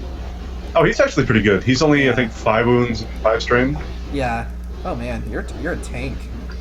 7 soak. He's quite beastly. Yeah. So Hank is going out there using sense to try to find Gristle. Okay. How far out can you sense? I believe it's at short. Hold on, let me check. Maybe. I guess I will make a medicine check on Juba while we wait for Gristle to get back. Or would you prefer stim packs? Both. Well, it's like he's unconscious because of his strain threshold, so Stimpact wouldn't really help there. Well, he's but- hurting too. Yeah. So he's conscious at his strain threshold right now. Oh. Right, that's what happened to everybody, but I thought he also got hurt badly from the fall. Yeah, kinda. Kind of, not really, but kind of. I'll let Gristle do the medicine check. He'd probably be able to recover more for you. I'll hit you up with a stim pack, so you can have one of my stim packs, and I guess you'll heal 5. Hank would know that he can see further than short, so I don't know if you'd be trying to sense. Oh, okay. Well, he still would probably be using sense just in case there are other creatures out here. But he's headed towards kind of where where he last place he saw Gristle. I would actually hook up my collar amp to my helmet and start, like, just talking Fine. Yeah, I would say, Gristle, follow the sound of my voice. Follow the sound of my voice. And All the that other creatures around follow the sound of Yeah. his voice. I'm well aware of the risk. That's why I'm still holding my force pike. If Erdo is up and realizes that that Gristle is missing, he would try and seek or sense Gristle. Probably sense because it requires less force points. Okay, what's the distance you can sense? It depends on how many light side pips he rolls. Okay, go ahead. Medium. Gristle is not at medium. Can I do a survival to see if Gristle's moving back on the right track? Yes, average survival with a setback, just because it's disorienting. A boost from having passed through the area, and a boost from Macron's voice coming from the distance. Okay, so you can hear him. Alright. Yeah. Oh, man. Yeah. Gristle gets a bit turned around. You think you find the source of the explosion, but you're still not there. Okay, Erdo would then try and seek Gristle if he couldn't sense him. Yeah. Okay, that's a lot of seek power right there. That's a lot of hints too. That's 1 plus. That's three clues to find Gristle. Yeah. I would say that you're able to find him if you go out into it. Yeah, that's what Erdo would do. Gristle would miss it. Would everyone be following Erdo, or would they still stay behind near the excavation hole? Hank would definitely be following Erdo and be like, Dude, don't like this. Yeah. Move on. you've definitely got to teach me that skill, Erdo. I mean, I guess when they finally get within visibility, they see Gristle just walking, dragging the things Yeah. behind him. Off on it seems like a wrong direction, but yeah. Everyone's together now. And we have 3 bodies. Yeah. I don't know where he was running, but he didn't get there, so still alive though. Well, let's take these weird cloaks they're wearing off so we can better see what the hell these things became. Okay. Have become. After you sort of take the cloak off of them, take the rags off their face, you can see that they definitely used to be Zygerrians. Their musculature is deformed and bulbous. You sort of have an understanding of how maybe the physical stimulant that you learned about was in play here, but there has to be some sort of genetic manipulation piece of this as well. You're not exactly sure where that piece is falling into, but there does seem to be something that's happening to these Zygerrians. In terms of what's under the cloak, you actually see prison garb.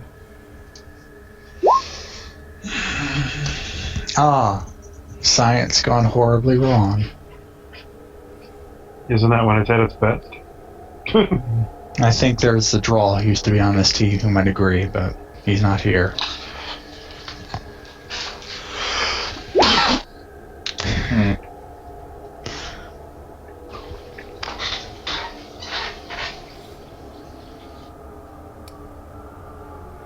Alright, so medical checks. Who needs one? Everyone probably. I don't see any wounds on anyone anymore. Oh, hey, that's right. I can look at that stuff. I think they mostly need you to deal with strain. Yep, so I it's one. didn't really want to do it myself because I know you're better and most likely get more advantages. Yeah, I could assist you though if you wanted. maybe. One second. I mean, I'll do my strain recovery now, I guess, now that we're taking the chance. We could I'll do also that. use your help as maybe a coroner. Yeah. Let's see here first. So it's base medical difficulty just up by 1 for the strain recovery? Is that what it is? So for Erdo, since it would normally be average for being above for being above half, it would be hard. Can't work on Erdo. He already had a medical check. Ooh.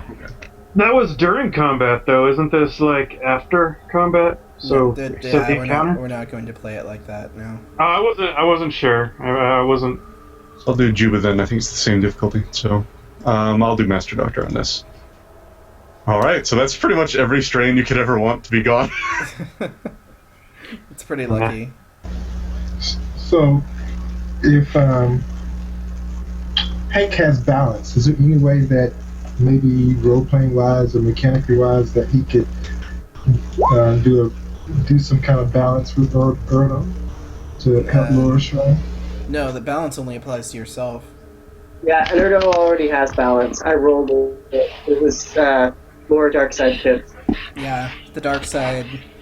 It's calling to you, Erdo. Oh, and since he only has 5 wounds, Crystal can use his medical kit. It's once per scene stim pack to stim himself. So, get that gone.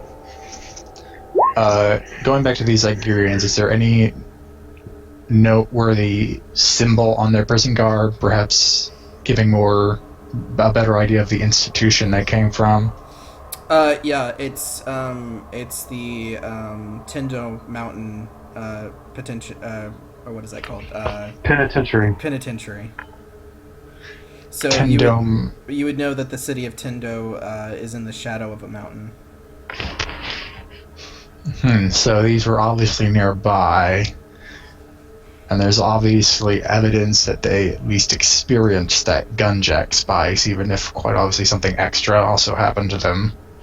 And that one was afraid of the noise my force pike made when I had it on stun, which sounded like a crackling electricity. They definitely had a hard life, probably experimented on. I guess maybe they might have gotten out when the planet was bombarded. Or maybe they were let out. Do you think our next stop should be the penitentiary? I'm not sure. I think we should try to reacquire that trail. It may lead us to the same place, but our mission is to find the Snivians, whether these prisoners have anything to do with it or not. Yes, you're right. If the trail's still here, we should follow that. Well, I mean, let's look at all the facts.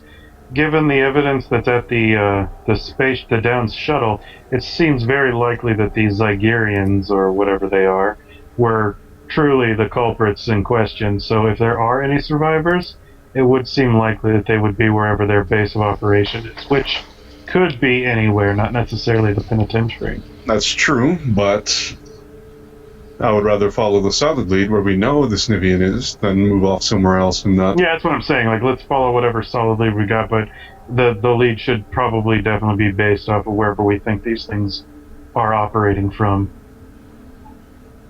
Because I do believe they are the culprits in question. Yes, let's follow the trail. Back to the hospital where we got off the trail, I guess. I don't think we ever got away from the hospital. Well, I mean, we walked away a bit for you guys to find Gristle, but we'll just That's true. move back there. Oh, and what should we do with them? We killed one, but that one's just unconscious, and the other one's more crippled than anything. Should we just leave them in the hospital? See if they have any frag grenades and blow up their operation. Just in case. What operation? They don't really have an operation. Well, didn't they have a bunch of that stuff down there? No, they stole that stuff. That stuff was brewed like before the bombardment. They just stole it, I think. Or someone stole it. Okay, never mind then. But yeah, I mean, we could just dump them down into the basement. Yes, the one that's unconscious should be able to claw his way out at any time, and the crippled one, less so. Do we want to leave them to their miserable lives? There's not much we can do to. I mean, we could like just keep them here and then maybe get them on the way back if we have to. There doesn't seem much point in taking them with us, and I'm not entirely a fan of euthanasia, though I know that these are quite dangerous in the form they are now. Well, keep in mind also, the Zygerrian lady was also very adamant that any Zygerrians be brought to her. Well, It's not really. They're not really only under our jurisdiction. Yeah, this is way outside of that scope.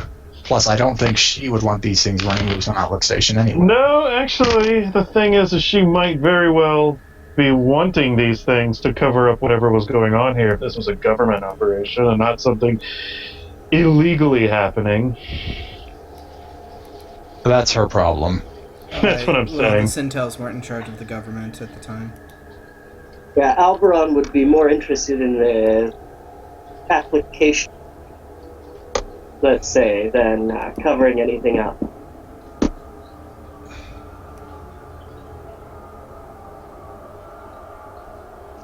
Yeah, if anything, he'd probably be more interested in whatever research produced these things than the things themselves, especially since they created such animals. Effective soldiers?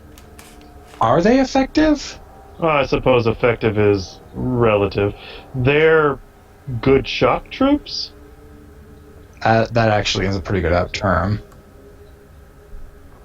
I mean, we took down 2 of us pretty quickly. Since the Zygerrians don't seem to be that Alberon's administration doesn't seem to be that interested in actually helping these people, it seems like they would never even know that this was here unless we told them. Yeah, they're intelligent enough to be able to create traps and then lure people into them. Yeah. So, I It mean, seems odd to me, too. Weren't really trying to kill us, so they hit us with stompatons. and grenades and spike Yeah. pits. But They most likely have the reason for the stun grenades and batons is because they're taking prisoners, but whatever they're taking them for is probably not good. are they gonna eat us? I say we put them in the hole and then leave them to their own devices. If they get out, it will be long after we're done, and if they don't, they don't. Keep our eyes on the mission. Just dump them and not worry about it.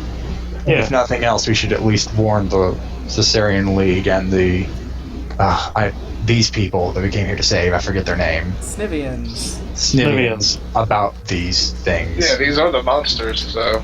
Yes, we need to at least. I think the warn them, Snivians know. Hey, Well, the ones that are here now. Ah, okay. Good point. Right now, I'm thinking, like, super mutants from Fallout with these things. Like, they kidnap people and then try and mutate them. That's what my assumption is at a game, but... All right, R2's well, just let's go find functioning. Vault 87. Yeah. I'm mostly just like, let's go find these people we came here to rescue and get out of here, because to hell with this place. Okay, so you take a little bit of time to dump the Zygerrian that's missing a leg. Zygerrian creature that's missing a leg. Well, he's crippled, not maimed. Okay. Hank would want to know if Bristol's going to like heal him, you know what I mean, or work on him or whatever. You know what? Oh, these guys? I mean, one of them's just dead. One of them's only knocked out. I guess the one that was crippled, he would just make sure he's stabilized. Yeah, you know that he won't die from that injury. Well, he And might, hopefully he not might being die out maimed for here. life. I mean, the sand getting in it and all that good stuff. Well, you cauterized the wound because you hit him with a lightsaber. Yeah, and hopefully he's not, hobbled for life either. Well, he's crippled, so that is for life. Until healed. Yeah, it's probably got good resilience. You can recover it eventually. It's the doctor's assessment right there. Yours- he'll do fine. And of course, he's the highest authority, so how can we disagree? Take a salt tablet, walk it off. Okay, so yeah, you want to try and get back onto the blood trail? Yep. Yeah. Okay, it's going to be another hard resilience. 1 upgrade on that, and 2 setbacks. Survival. Survival. Sorry, what did I say? Resilience.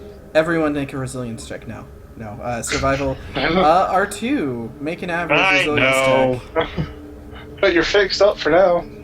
I guess I'll take Is Macron's that kind of average resilience, you said? Resilience, yes. I'm gonna try and actually just keep upgrading this so it doesn't... What the hell? I'm dragging the token? Okay, there we go. Because I really want to not be a burden. Yeah! Take a strain, but Oh. you, yeah, you're you don't seem to have any trouble with the dust at the moment. All right, how many setbacks are on the survival? There are 2. Okie doke. Let's. Yay, we didn't fail. Okay. I'll num on those threat. Yeah, you follow it.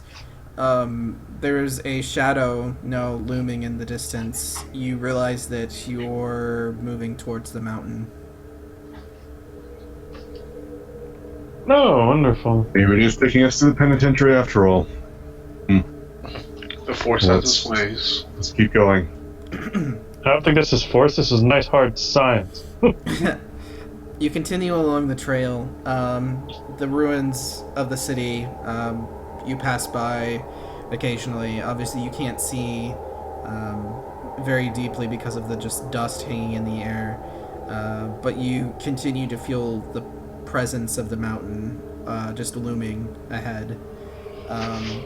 You end up, for a bit, walking out of the city proper into a bit of a wasteland before the sort of ramparts of the prison start to appear before you.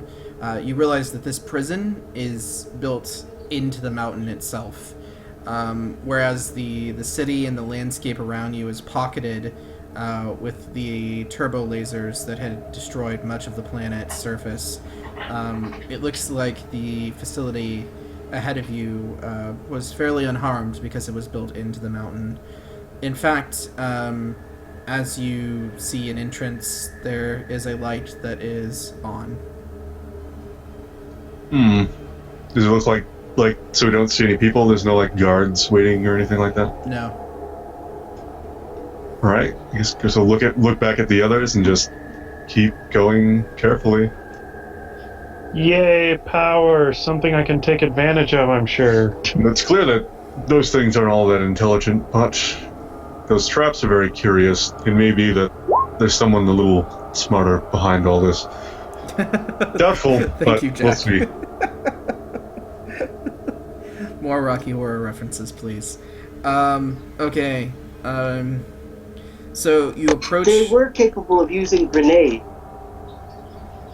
That's true. It seems to me that it's likely that they made the traps as well. Yeah, they may be monstrous, but that doesn't mean they're completely derp.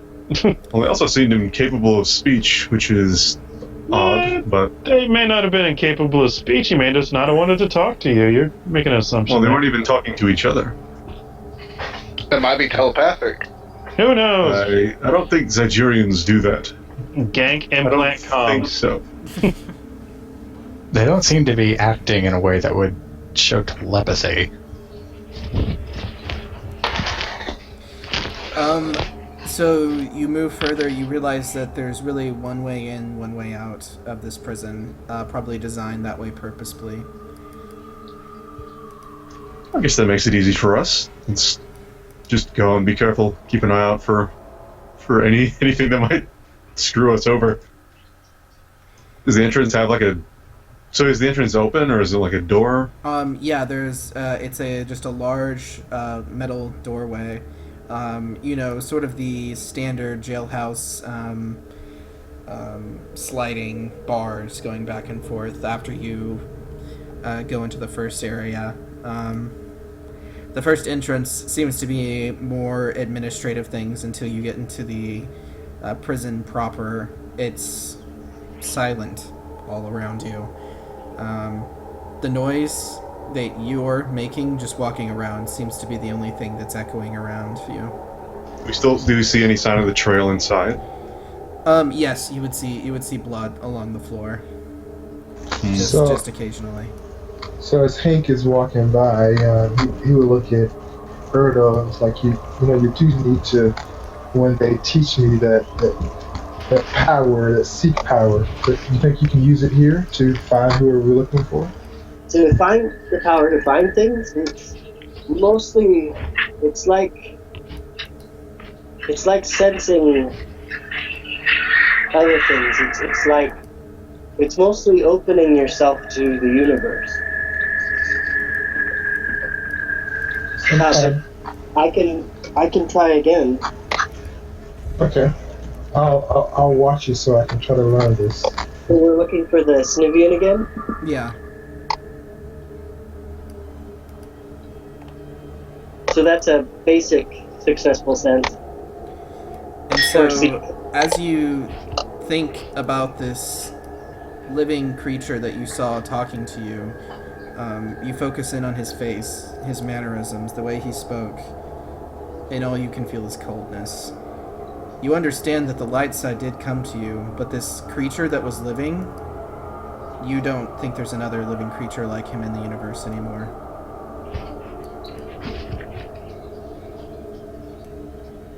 I think we're too late to save him. Shit. I mean, let's scan for life forms then, see if there's anyone else around. So now that if that'll help at all. Yeah, so now that you're actually inside of a place that seems to be, you can see further than medium now. You don't have the dust. There are lights in the facility that are turned on. So you don't have to see the. You aren't. There's not a darkness to it. Give me an average computers check if R2 wants to do. Well, hold on. I think I might have another idea. We're in a prison, right? Most prisons have, like, security systems. If there's still power here, I might be able to see if I can't tap into something and get the security systems back up and running and be able to do something of a more broad scan of this place. Is that something that I could pull off? You'd have to find the command center.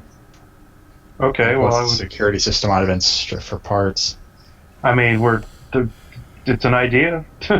I mean, I would at least express the idea to the group. I can continue scanning, but I could probably do more if I could get to a terminal.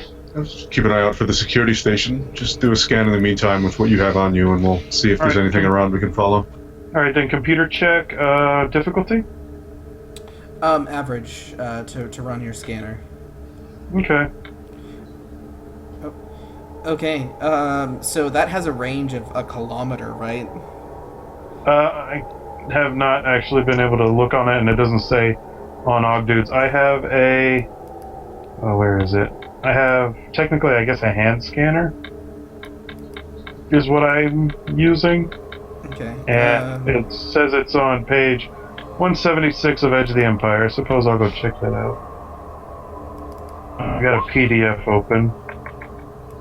Oh boy.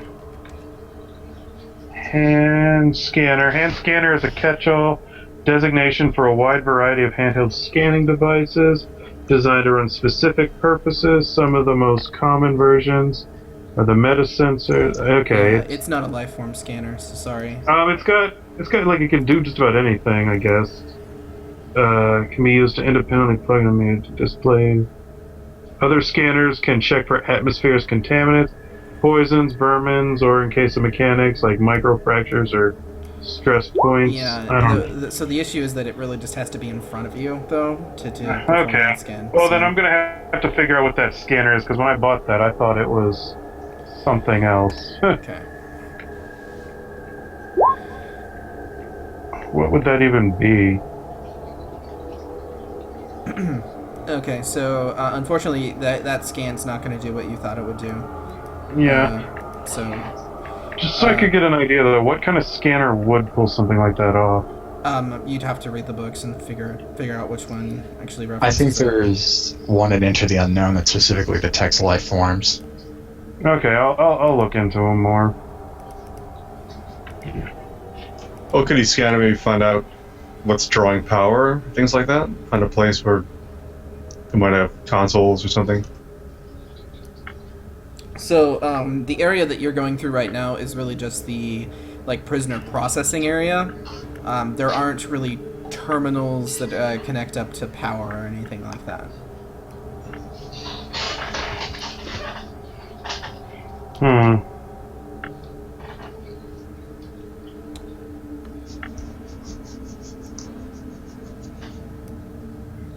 I don't know. Well, this Nivian was brought somewhere, and It was relatively recently, and this place is quiet enough that it seems like whatever operation is going on isn't too large, especially since they haven't posted guards at the only entrance. That would be the most defensible point, I think, so if there's someone left, they're either not too concerned about staying safe, or they might be dead as well. Regardless, I think seeing out our mission will require identifying or finding the Snivian's body, so we should still follow. Okay. Yeah. You see the Snivian trail just goes along a corridor.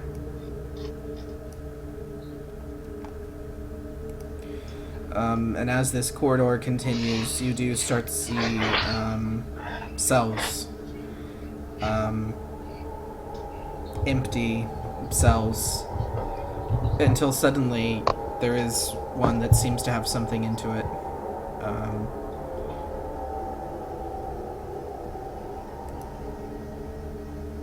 Anyone want to investigate? Yeah. Yeah. Okay. So they peer closer.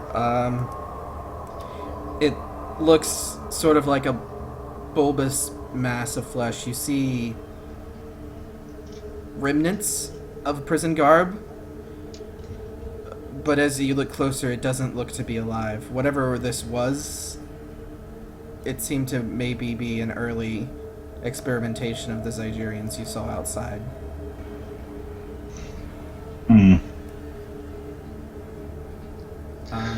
You continue.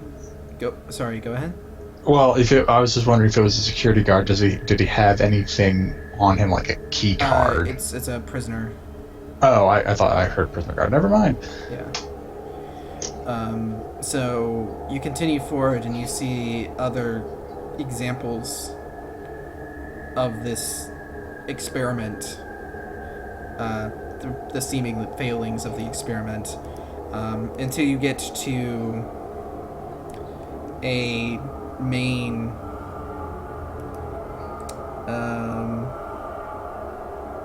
let's see, until you get to a main like chamber door. You would recognize this as sort of a main entryway, possibly into a control center or something like that. And scrawled on the door is Rule 1: no one leaves. And the lights cut out. Can I get everyone to roll initiative? Oh god. Yeah. No fear check?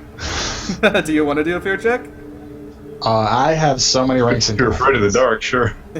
Well, it seems like at this point, it's all dovetailing together. That makes perfect sense, doesn't it? So many free maneuvers. Okay, you guys are about short from this door.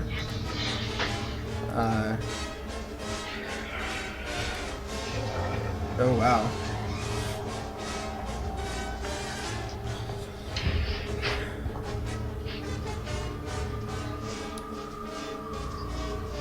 And jumping down from apparently above you somewhere, you suddenly have one of these Zygerrian creatures.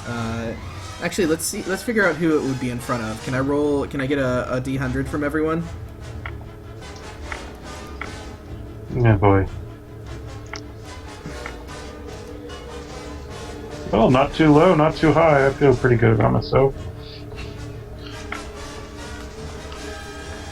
Okay, so Hank, fear is the path to the dark side. Can I get a daunting fear check from you as this thing basically jumps right on top of you?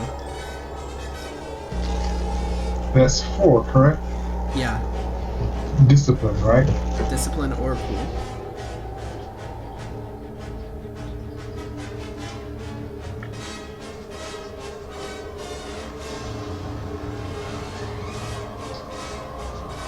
Okay, you're gonna take conflict for that, and you have a setback.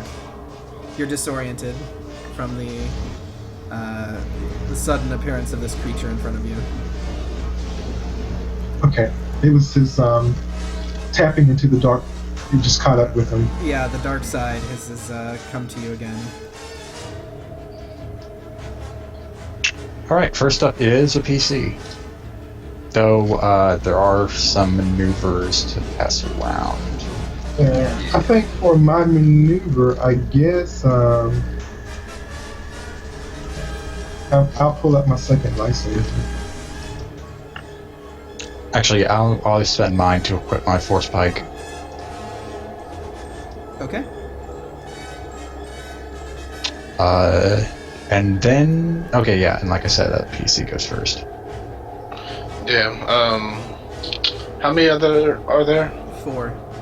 4. What's their distance? So short, 2 in back of you, 2 in front. Well, 1 in front and 1 engaged with Hank. Alright. And they're in short range? 2, yeah, they're around you. Do you mind if Jubal takes it? I would like Erdo to use the first slot, because if he rolls any advantage, then he can use it go to for it. continue. All for you, then, bud. So, are there any that are already engaged with someone? Yes, The there's one with the one engaged with Hank right now. Okay. So yeah, I guess Erdo will take a maneuver to engage with that one and throw a punch. Okay. They have 2 adversary. Yeah, they're adversary 2. I will add an additional difficulty to that. Okay, and any defense? No. Well, here goes. Okay, Erdo will use that to clear 3 strain, but no successful attack. Okay. Okay. You see that this creature in front of you, Hank, he doesn't seem to have a weapon in his hand, and he is just coming at you with his claws. Oh no. Okay. So that would be the same roll upgraded 5 times with this is melee, right? Yeah. It's a brawl attack, yeah. Yeah, 3 setbacks. 3 setbacks. Okay. Oh, yeah. He lunges forward and sort of just scrapes against your armor. You see there's, he growls at you as he does so.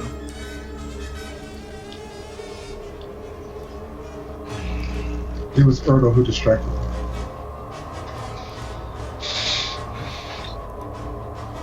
Okay, another PC? I think Macron's gonna go first. Gonna take this. Okay, so 1 engaged with Hank, 1 short distance, close to the entrance of the chamber, and then 2 behind you. Short distance. Alright, let me just check one thing here.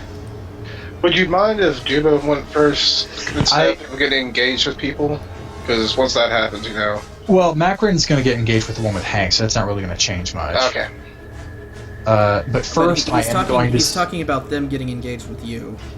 Yeah, or anybody getting engaged with, Juba himself. It's better if he has a little bit of range at first. Well, I think what I'm going to do is actually going to get a lot of attention off of you. Alright. So first I'm going to spend 1 strain to do a Scathing Tirade as a maneuver. Let's see here. That would be that, and it's also average. And I'm actually going to flip to activate on max expertise to negate the difficulty. Okay, so I want, and this is Macron actually isn't saying much. He's just turning on the stun setting of the force pike and hitting the wall with it, so it makes a loud electrical, cracking sound. And I would like the one on Hank to suffer 3 strain and get a setback for 3 rounds. Okay. And 1... Is there any other one? I know you said there was 1 in short. Is that the next closest one to someone? So there's 1 in short that's towards the chamber door, which actually R2 would recognize has a computerized lock. And then there are 2 short behind the group. Okay, I want the one by the door then to get a setback and also suffer 1 strain. Okay. Okay, and then for my second maneuver, which I will take strain to do, I will engage the one with Hank and attack it. Okay. Adversary 2, that changes it to 1 red die. Okay. Well, I'm going to spend 2 advantage to activate its stun pulse, so I immediately do 5 strain damage through soak. Okay. And then I'm also going to do, with all those excesses... Geez, I never have to do the math on this thing. It's plus 3, so 5, 6, 7, 8, 9, 10, 11... 11 strain damage. Okay. It's still up. Alright, and that's it for me. Group really loves to just do strain damage. Juba. We know Not the Juba. lightsabers. Yeah, the lightsabers don't do strain damage. I figured those guys would probably have like the influence power that can do strain damage too. Macron pities their fate. Okay. The 2 that were behind rush forward and attack Macron. The sparking electricity, they're not too pleased with it. So, Macron defenses? 1 melee defense, and then I'm also going to dodge, and it's both of them? Yes, both of them are. Okay, then I'm going to dodge... Oh boy. What are they attacking with? Just their claws? Their claws, yeah. Alright, then I'll spend 2 strain both times to activate dodge twice. Okay. So that's 4 total. Okay, so the first one. Yeah, he hits you. That is 9 pierce 4. Ooh. And he's going to crit. Alright, well, he pierces through all my armor. No. Slow down. I can only act during the last allied initiative slot on his next turn. Alright. That makes sense. Okay, so you feel these claws just like dig into the side of your torso and just like, start to rend your side. And then the other one comes forward and is attempting to do the same. Come on, red die. Pay off. Okay. Boo on you. Okay, so that is going to be just so 8 base, 11 pierce 4. I'm down. Looks like we could use some of that legendary Jedi prowess. Yeah, so the other one just comes straight across your back, and just the massive shock of it brings you down. Macron, no! Alright. So that's going to be a crit plus 10 for the down. Yeah. I'll roll it. Okay, 32. Stunned. Well, doesn't matter. I'm staggered until the end of my next turn. No, I'm just down. Okay. Doesn't look like you're going to be able to talk your way out of this thing. I don't think I was going to be able to in the first place. Anyway, 3 people. Okay. I guess Juba can work his magic. Okay, so Macron had gotten engaged with Hank, and so there's a massive 3 of these around Hank, basically engaged with him. And then there's one still out front near the chamber door. I'm not gonna risk shooting Hank quite yet. So You can I'll deflect it. Sure, I'm sure that's not going to be a problem. well, if you want to. Nah, I'm gonna just auto fire on that one by the door. Okay, I will upgrade it, so that's going to be 2... Okay, so 3 red. 3 red, yes. Okay, Look at so that's gonna be 21 damage in the first one, and 17 in the second one. Yep, you take it down. Pew pew! With a sort of feral howl, that one is just blasted into pieces. There's an open path to the door. You know what? This might be... It's a It's a tech type lock. Maybe there's something in there that I could, do. I don't know, but I would let combat people do their thing before I go and try to just play around in the lock.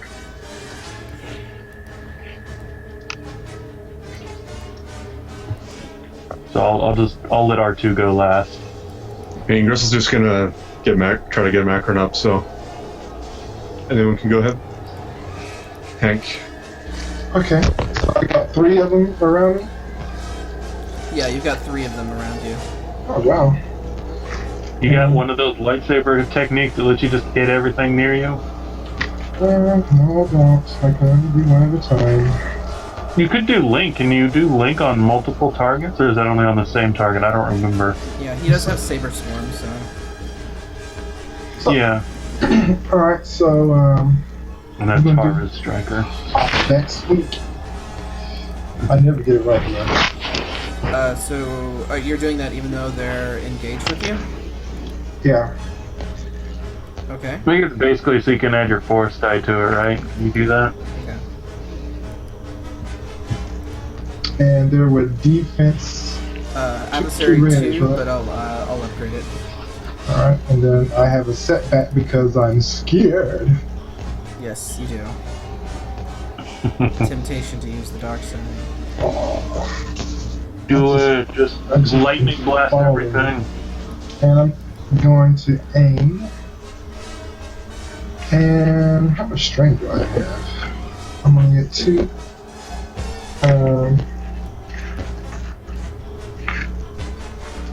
Yeah, we'll also do Saber Swarm.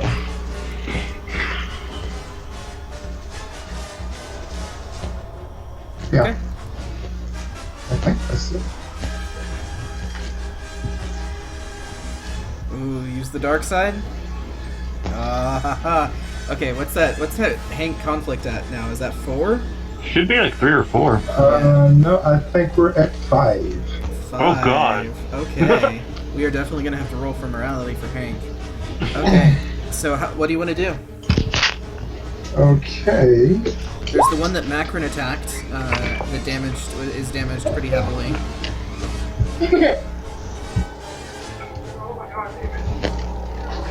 Okay, I kind of want to get the one that's up, right? I mean the one that's you would go after one that hasn't been hit or damaged. Okay, so there's one of those. All right, so hold on. I can turn those into advantages. So I have 1, 2, 3, 4 advantages and a triumph.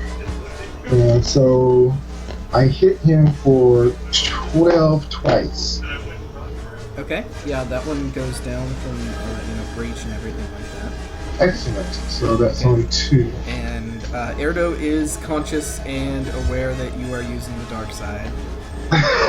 Don't say nothing there, though.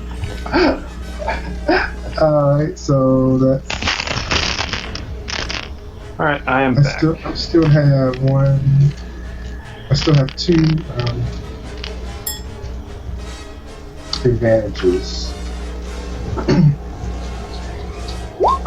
I guess I want to give one of them a step back. And for the triumph,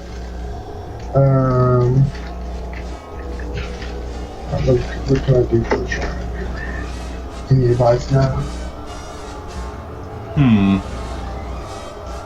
Something that would help. Make a fear check.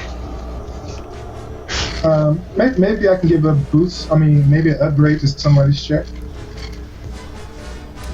Sure. Who's next? Erdo, you next? No, it's gonna be me and R2. So Gristle's just gonna use his turn to get Macron up, and I don't know what R2's gonna do. Macron. All right. Well, I can give it to anybody. If I could, Brandon, if you could, I would give it to Erdo on his next attack. Get that up. Yeah, sure. Upgrade. Sure, Erdo has a upgrade on his next attack. Okay, and as far as the one who has the setback dice, I guess the one who hasn't acted yet, can I do that? Sure. Okay.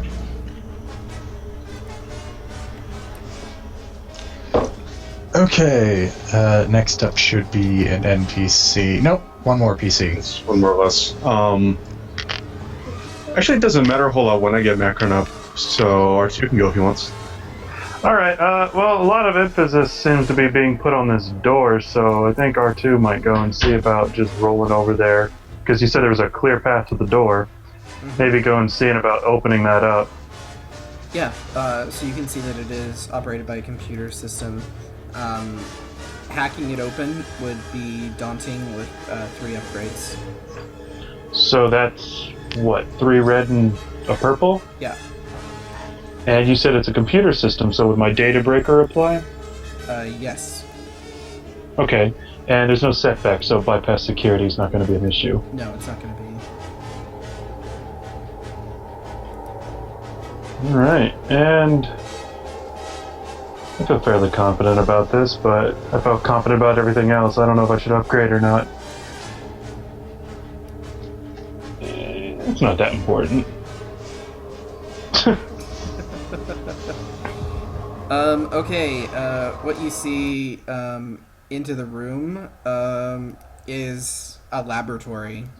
You can see on the tables, it's really just gore. There are some cages on the side that have Snivians in them. You're not sure if they're alive or not. And in a corner is this person. Oh, fuck. It looks like he was attempting to sort of hide as you opened the door. You can see that he has some controls on the chair that he's like hovering around in. Ah, okay.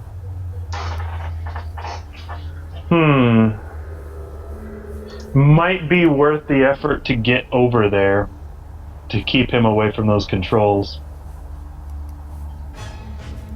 So I might make a second maneuver to get over to his controls. So I'll take the strain on that. Yeah, you're able to enter the room with that. You're not able to get over to him though. So. Ah, boo. Okay. Well, that gets me a little bit closer. Hopefully I don't die. 20 assassin droids come from the walls. Lol, nope. Okay, are we back to the top of the round? No, one NPC. Okay, so there's the one that's engaged with Hank right now, right? Yeah. Let's see. Yeah, he's savage enough that he would just keep going for Hank. Okay, Hank. Oh, and I'd probably beep out and let people know I found the Snivians. That's probably a good thing to pass along. Okay, difficulty for Hank. Are you still going to dodge and do everything else?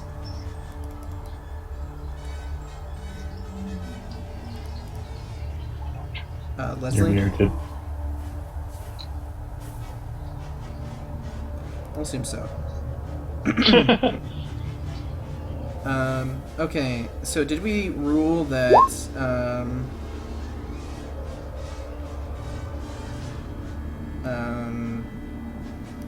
for knockdown and brawl, does it have to connect?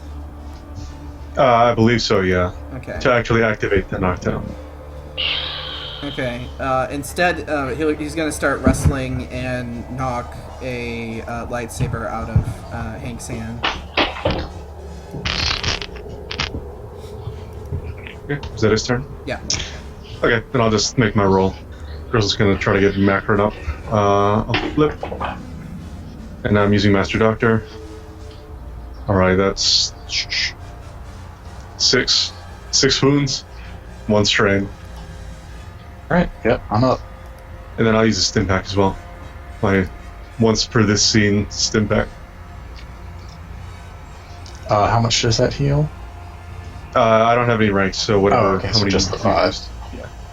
Alright. Okay, now we're at the top of the round with the PC.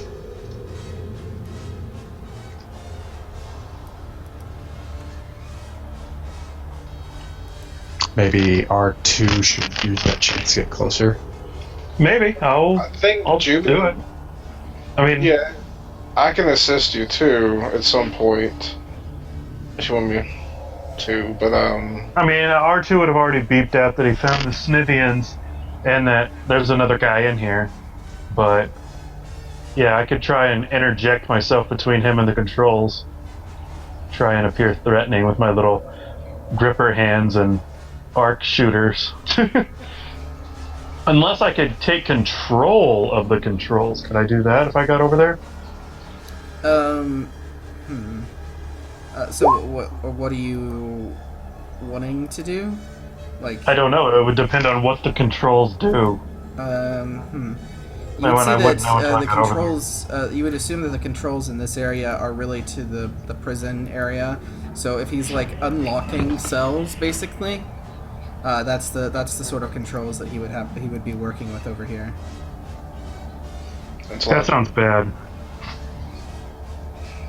All right, yeah, I'd want to. not to let any more people out. Yeah, I'd want to get over there and keep him from using those controls, and if I could tap into the controls to at least see what I'm capable of doing or not doing, I would like to do that. Okay, so how are you going to get him out of the way? Oh, he's in the way? Yeah. Well, let's see what options I have. Use your ascension pistol. Or I could just rocket boots right into him. Either or. It's funny either way. The Ascension pistol probably would work better than any sort of brawl or melee check. Could I do that? Could I use like an Ascension pistol to like grab him and sort of yank him out the way? Yes, I'd allow that. So it would be a ranged attack against him, though. Okay. And so he is not very. I'm going to make him adversary 2. So it's going to be a red, a purple. A red and a purple? Yeah. Alright, I'll upgrade once. Just because I don't want to fail on this. Ooh. Yeah! Okay, you grab him, he smacks his head into the controls. It looks like he broke the terminal, maybe? And then you pull him away. Okay, well, hopefully at least nobody uses it. Well, then if I could, I would just probably continue dragging the guy back out of the room. Yeah. I guess this depends on whether or not it's one of those doors that when damage opens or when damage closes. Since it was threat, I have a suspicion. It's whatever's gonna be bad. Roll a force die. Oh god. I guess I'll probably end up doing it since this was my goof. Yeah. It's gonna be dark side, double dark side most likely. Well, Oh! oh, the light's with you. Okay. Yeah, you're not exactly sure what that means at the moment. Okay.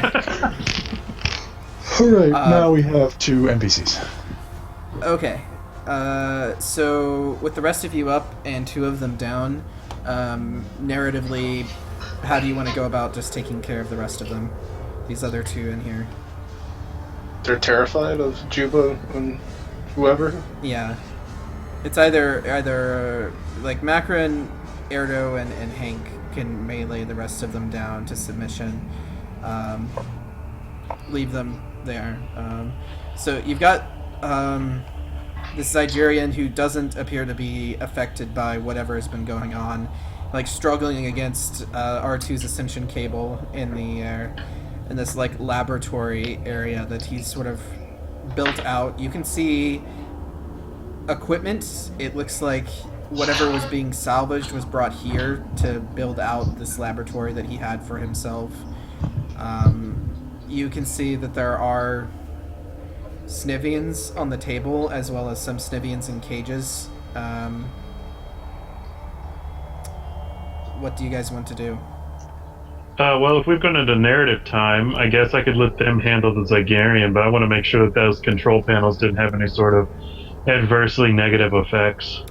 Yeah, you can see that they're damaged, so you're not going to be able to control them, and you just see, prison cells opening randomly throughout the facility. I would probably beep up and be like, guys, we might have a problem. Erdo would be busy trying to unlock and rescue the Snivians. Yeah, and you find 3 of them alive still and conscious enough. They're going to tell you that there are other survivors in the facility. Not for much longer. Oh gosh. You might want to ask the good doctor here if there was anything in those cells that we need to be concerned with.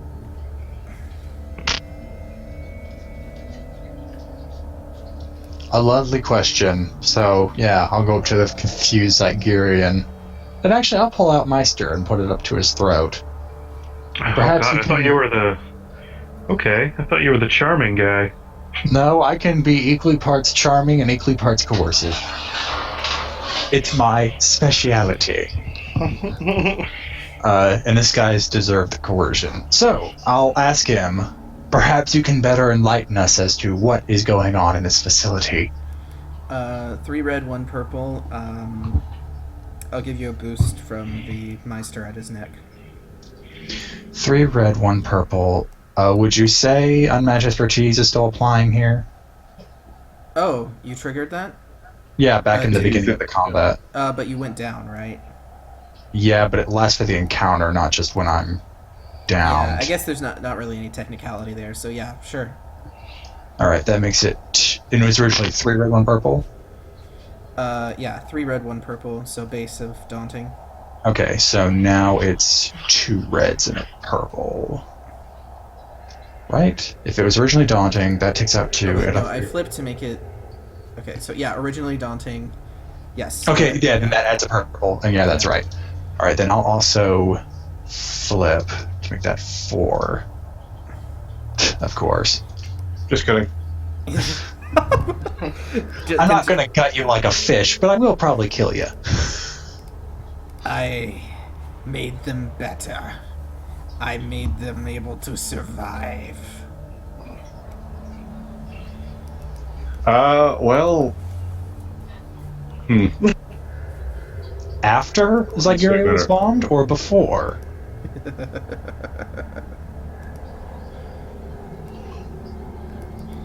Yeah, he's just smiling at you. So the Snivians pipe up and say, the cells back here, there are still normal Zygerrians with them. I don't know why they have that accent. It's fine. I like it. Ugh. Where did you keep the research? In my Is there head. Oh, really? Macron just nods as he hears that. Is there any sort of terminal around here? There are terminals around, yeah. I guess I could see about trying to get into any of them and see if it's where he saved his data. Yeah, from your checks initially breaking the systems, you could get into them, and you see that he's not the type that seems to take notes. He seems to just play around until things work. I would probably let Macron know that. It's like, he seems to be telling the truth. He's got pretty shoddy work here. Very amateur. Alright, then I... Vivian's out and leave him to his creations. No. Macron cuts off his head. What? Okay, shit, son, okay. Juba is all for that. The risk is far too high that someone else might find him. If his creations run amok, then they run amok, but this guy can't be found, especially by Alberon's people. Okay. So, yeah, Macron cuts off his head before anyone else seems to react. Yeah, I mean, Gristle's like setting up the equipment from his medical backpack to try to help these people. I guess looks back as Macron makes the stroke and cuts the guy's head off, and it's just like, God, good God, why? Even R2's a little taken aback by that. So, in the facility, you still find survivors it seems to be a mix of people from the town as well as additional prisoners who were just here at the facility. Can I get a from Macron, Erdo, Gristle, and Hank actually a perception check that's upgraded twice with 2 setbacks. What's the original difficulty? So 2 red, 2 purple, and 2 black. Okay. 2 purple, 2 red, 2 black. There should be one more there. Oh.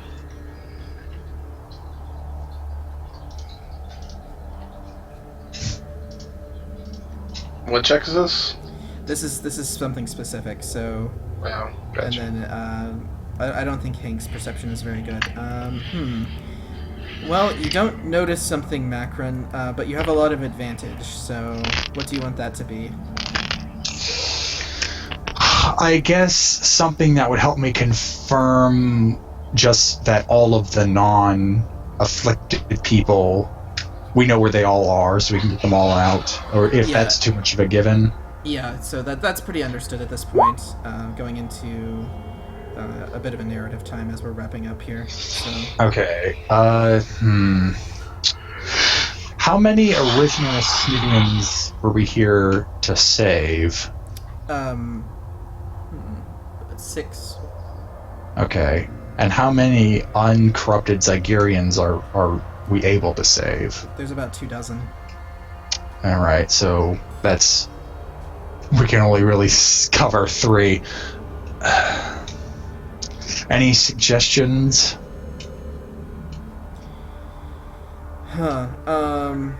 So... a voice of a Zygerrian pipes up over the... to talk to you, Macron, specifically, and asks you, where are you going to take us? Protocol says you are to go to Overlook Station to be treated by King Alberon's people, and Macron, it's very obvious he's speaking with disdain. However, I would like to take you, well, any place else.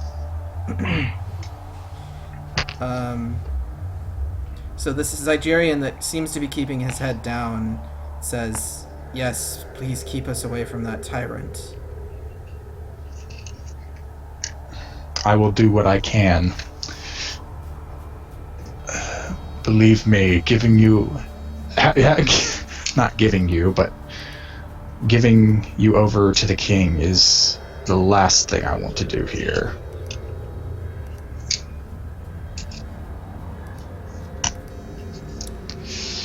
Okay. I guess from here, well, Gristle just kind of have all the Snivians and Zygerrians kind of just line up so he can inspect them, give them basic treatment. Well, I guess we have like 2 or 3 of us go back to the Sunflare and then maybe bring it closer so we can load people from there instead of having to walk them all back there. Yeah, you can have Pippa, now that you have a different location, Pippa can move the ship and you can load up and fire into the atmosphere with your payload. So... Before we do that, would there be any way to pool sensors for life signs? Maybe put people in a sedation or lower their body temperature, anything like that? I could see if I can't just tap into the mechanics and scramble their scanners so that it only shows us as the organics. You're trying to tap into the sensors on the station? I mean, I might be able to pull that off, but it might be just easier to try and scramble the signal from the Sunflare. That wouldn't prevent their scanners from getting through. Could we perhaps throw a giant jar of jam onto their sensors? Maybe strawberry. Lone Star. Okay, so far that's Rocky Horror and Spaceballs. I need one more to make a trifecta. I don't Leave think... from the other side of the planet. Why do we never think of that? Zygerria does have a fleet at the moment. Oh. It might be better to try and see if we can mask life signs, or if they logged the life signs on every ship they came through, they would know there were only 6 on that ship. So we can't excuse we can't excuse 2 dozen minus 3. How quickly do you think we can calculate the jump to light speed before they realize something's up? Well, is there a way that we could just Jump to light speed. We should be able to escape without too much trouble. The problem is what our relationship is going to be with Zygerria and its erstwhile leader afterward. Well, what if we don't even let them scan the ship? What if they don't even realize we're leaving until it's too late? You know, like we mask the signal from the sun flare so that they don't know that there's a ship incoming at all while we calculate the jump to hyperspace. But they have us logged entering but never leaving, so the same problem of wounding relations remains. Oh, we're worried about politics now? Not Always. It's like we all hate Alberon, and we all would like to probably get these Zygerrians out of here, but it's just there's a problem of if we ever want to deal with this place again, we're going to have to go through him. Why don't we just talk our way out of it? That's what I was thinking, but I don't think it seems like Zygerria is not on board with us taking anything off the planet. Gristle chuckles. I have an in with Zygerria. Hold on. We're supposed to be taking Snivelins or whatever off, right? Yes. Can their scanners identify what's Zygerrian and what's, pig people? I don't think that's the problem. The problem is they know that Snivian ship came through, and they know there were only 6 Snivians on it. So if we come back with dozens of life forms on our ship, because they already logged how many life forms were on board the Sunflare when we got there, so they're going to know that we're leaving with a giant payload that seems completely unjustified, unless we found extra Snivians from other lost things. I think they would have lost. I think Gristle's hitting on Zygerria may be our best option here. Well, you may not all remember, but the last time Gristle's Philander triggered, it was on Zygerria. Oh crap! There is that. How willing are you for this? Since it looks like you're going to have to be standing in the line of fire. I mean, Gristle doesn't care at all. He's up for trying it. All right. We'll see what happens. Macron will give you whatever assistance you want, but it looks like you're going to have to take the reins for this escape. Worst case scenario, we just have to give them over. We'll just see how far we can get. I'm still down for trying to hack their station if that comes down to that. You would probably have to be on the station to do that, though. Let's save that for an emergency situation, because that seems like an actual crime.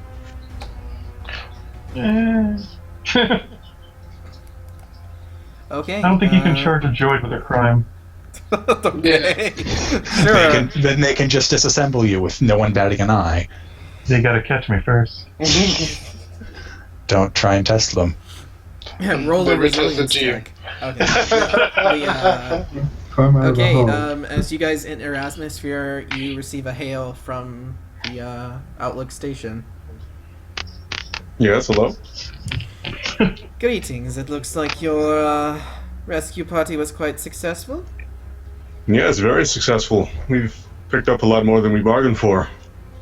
And found quite a few things we didn't plan on finding. How do you mean? Seems as if some people aren't taking the state of your planet as well as others. Some people may have been doing less than ethical things down there for the sake of improving survival rates and not, focusing on evacuating. Yes, the robbers. Yes, we've heard reports of people, bandits and such. We did take care of quite a few of them. May have even taken care of the root of all of them. At least in that particular area. In any case, send your docking coordinates now. We're on a bit of a time crunch here. We may need to just leave. We have the medical facilities prepared. Well, so do we, but we have other matters we need to attend to very quickly, and time is of the essence. We really, on behalf of our employer, need to get moving as soon as possible. I know who your employer is. Well, then you know that this is very important. The arrangement is that all Zygerians are remitted to us. This is the arrangement the XLIX has followed. This is the arrangement that the Snivians have followed. This is the arrangement you will follow as well. Well, these people have had quite a hard time, and we have a the feeling capability to help them, Doctor. well, I'm sure you think you do, but I have another location where we might be able to help them a little better. Trust me, your people will be well looked after, and... Scramble fighters! Well then, that was a bit quick. You will... I hope Pippa's been astronavigating. immediately. Should I start? Hold on a second here. Don't be hasty. I guess we'll go back and kind of look like, do the Zygerrians want to leave? Do they want to be on Outlook Station? No, they said no. One specifically told me that they did not want to go to Alberon. Okay. So one of them said that. The others seem to be confused by this situation. They want medical treatment however it comes. However, Okay. one remains pretty insistent. We could smuggle the one guy off. One? Yeah, let's hide the one. We have like shadow cargo holds on the Sunflare, right?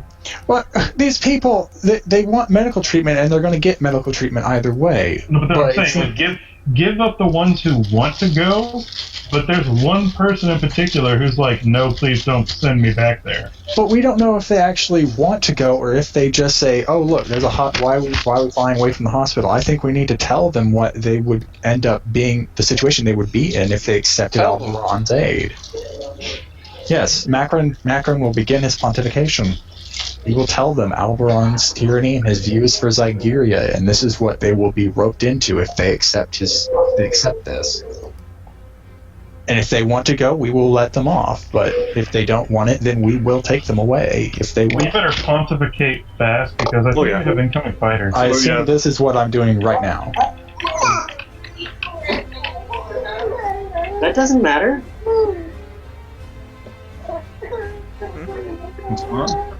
I don't know. You can just throw it away and not worry about it. It's not a big deal. It's like $2, but I'm telling. Yeah. So Gris will just be like, well, Zarmir, I'm afraid the fate of these people isn't exactly up to you. They're free, and it seems that some of them don't desire to return. So, sorry, I'm afraid if our time together meant nothing to you, then that's all right. We're going to be leaving now. Goodbye. Astrogate! So you're taking all of the Zygerians with you? Well, Macron's made his offer. Let's assume that during this time, or maybe while we were leaving, I don't know. That sort of self-actualization thing is what he's been harping on from the start, so maybe it could be said that he was doing that before we even got in contact with the station. So yes, Macron wants to get a poll out of these people, whether or not they want to stay or go. He's already informed them of what they will be a part of if they decide to take Alberon's care. They're confused by the conflict here. They don't understand what's going on. Of course they are. They've just been trapped in cages this whole time. Then... Screw it. Only one of them wants to stay outright. The rest of them are just confused, which means if we put them on either Scaro or Wayrite, they're just going to be just as mad. Let's hide the one who definitely does not want to go and get the rest over. Tell Zygerria that we mistook their intentions as wanting to leave, but instead it seems like they want to stay, and then we'll just excuse the one life sign as another Snivian who's sick. Don't talk to him.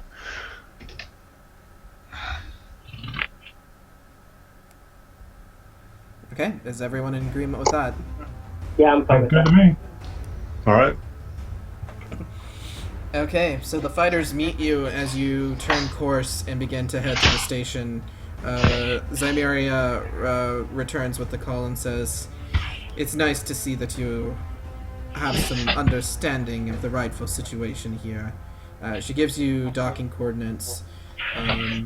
As you make your way there, you see that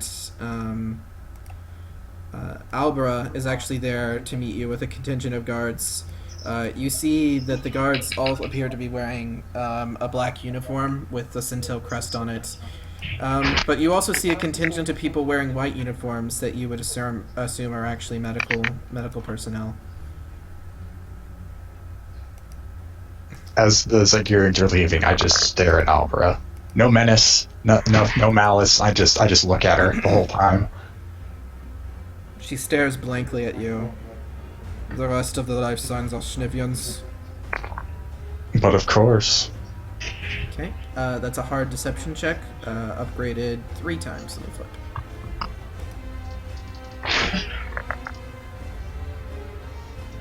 The best deception of my life.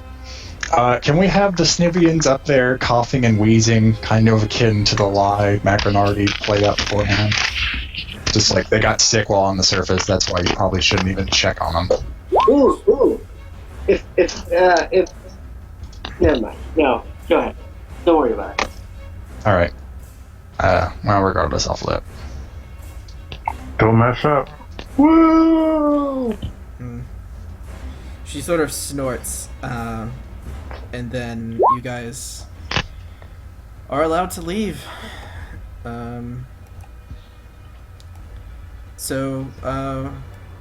What do you make of your last Zygerrian aboard? Find out why he doesn't want to go. Yeah, we should have a frank conversation with him. Even if I'm going to guess the answer is I was an actual criminal at that facility, but Macron doesn't care. So now that you have time, he's not hidden by the other Zygerrians. It becomes fairly obvious who it is. If the reveal tool would work, wow. Okay, do you guys see that? All I see is the doctor I killed. There's someone. Of course. The Timolek. He looks like a bad guy. He is. Was Macron on this? No, it was still Balkan, wasn't it? I assume Macron would be aware enough to go. That's Does this sound like someone we're supposed to stab too?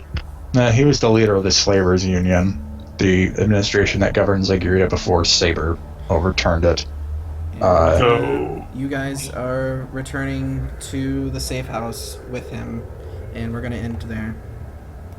Well, I hope he likes living as a farmhand. So the perception check was earlier to realize that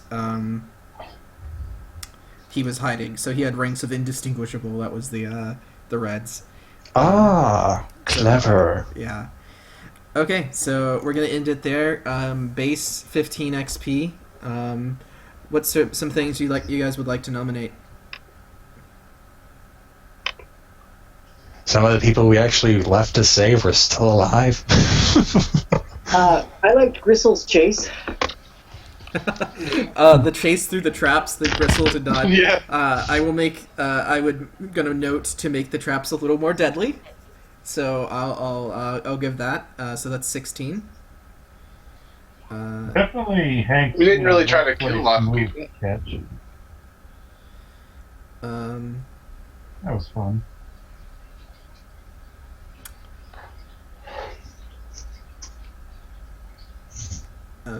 Let's see. So the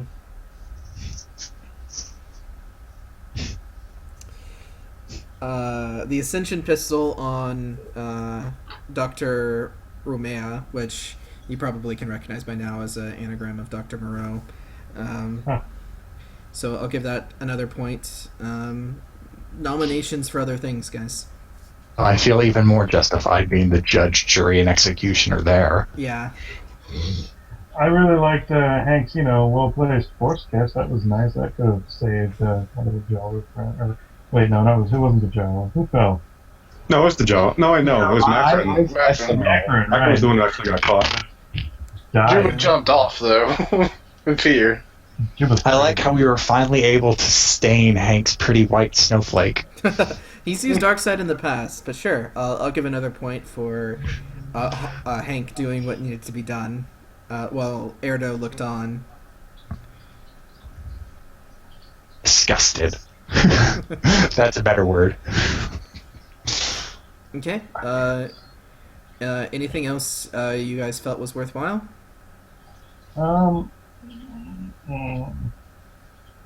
I guess it doesn't count if it never worked, but I thought Flying Joe idea was great.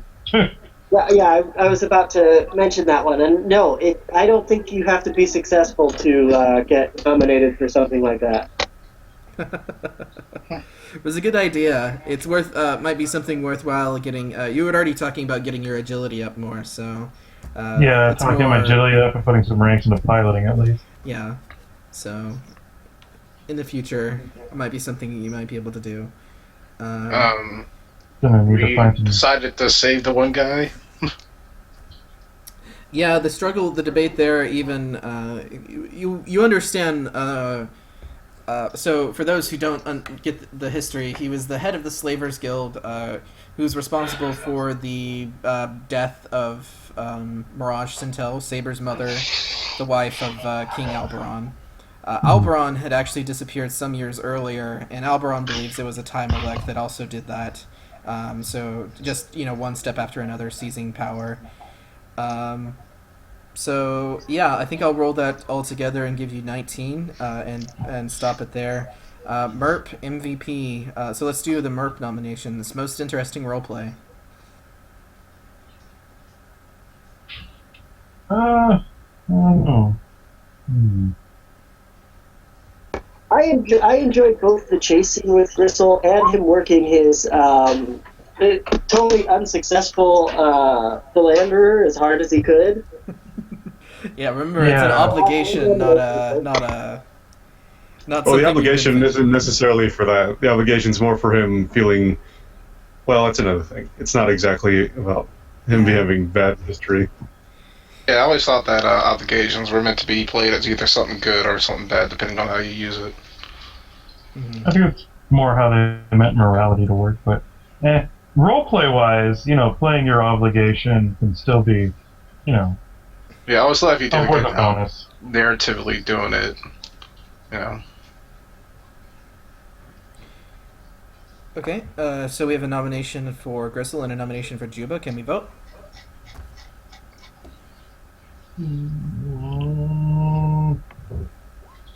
Well, I mean, if we're still, I would still nominate Macron as well. Just for Macron is a really harsh and interesting character. Yeah, I do like Macron and his all of a sudden decapitating someone. That's something you don't see a lot. Just okay. Regretless murder. Macron, Juba, and Gristle. Let's vote. Should have seen him decapitate his brother. You decapitated something? Yeah, while you were gone, we ran into the doctor who was responsible for all the experiments, and after Macron learned that all of his research was in his head, Macron killed him.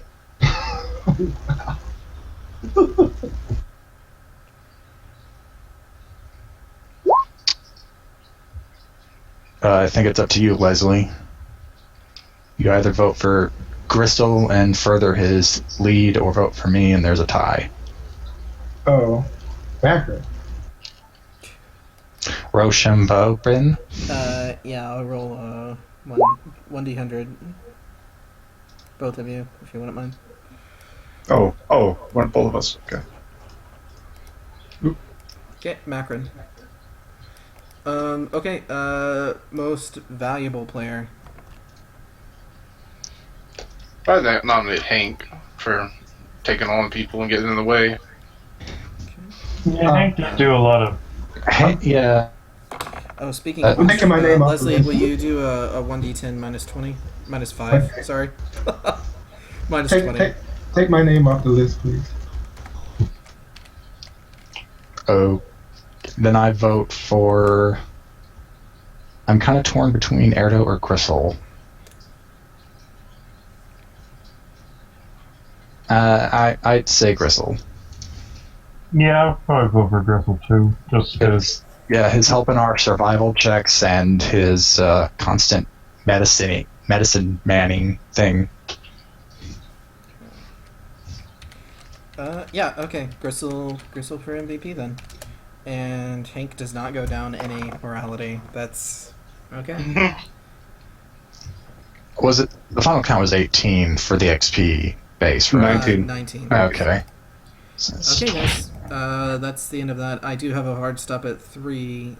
So, any comments, anything like that? It was not really your fault, but it felt very anticlimactic to have that Star Wars music playing while we were all struggling to climb up a short cliff. I think I know the reason why, but I actually enjoy this one a lot better than the first section. What happened in the first session? I took out Rock in the first section, actually. How did you take out Rock? Stun pulses. He was the first one up in that session, so he got the stun pulses. To the his face. soak is like crazy beastly, isn't it? Stun pulse ignores soak. Really? Yeah. Really? Yeah, I remember I shot him with like a bunch of ion blasts in like the Cloud City thing, and that got him pretty close. Oh, I'm glad I jumped off. Oh, I was not aware that it ignored soak. I'm gonna have to look into weapons like that then. Yeah, he's been down twice. Something hit him with it. It took a whole bunch of soap. So that's kind of like his kryptonite. Yeah, and the other session actually went aboard the station for a bit. You could have found out more information about the city and stuff like that. So learned more how things are going on the station. You know, You did alright. But how many Stivians did they save? 2 because they did take longer. We win, therefore. Therefore, Ragesh realized who Atai was immediately, though, and his intention is to bring him to Saber. So. Okay, I was good. thinking, like, you can do Saber, see what happens. Macron wanted. Well, actually, Macron would never know. So, it's like because I was thinking the first time he would know is when Saveno probably would see him because his goal would be to bring her to Wayrite at least initially. So, anyway, that's up to you to try to mix that together. It's something. I think on the way to Wayrite, someone would realize it once. I think at the very least, the broker would require some information about the Zygerrian, and then it would be revealed. So, in any sense, everyone's aware that it's a time lag. So which? Go ahead. Sorry. Go ahead with yours. No, I don't have anything. Which one did you enjoy the? I got to do a little bit more RP in the first one because, Ragesh was flirting with the sisters while they were on the station. So. Right, that was funny too. Yeah. But I'm gonna head off, guys. I'll see you guys later. All right, thanks, bro. Yeah. I also hope you ended the recording. Oh yeah.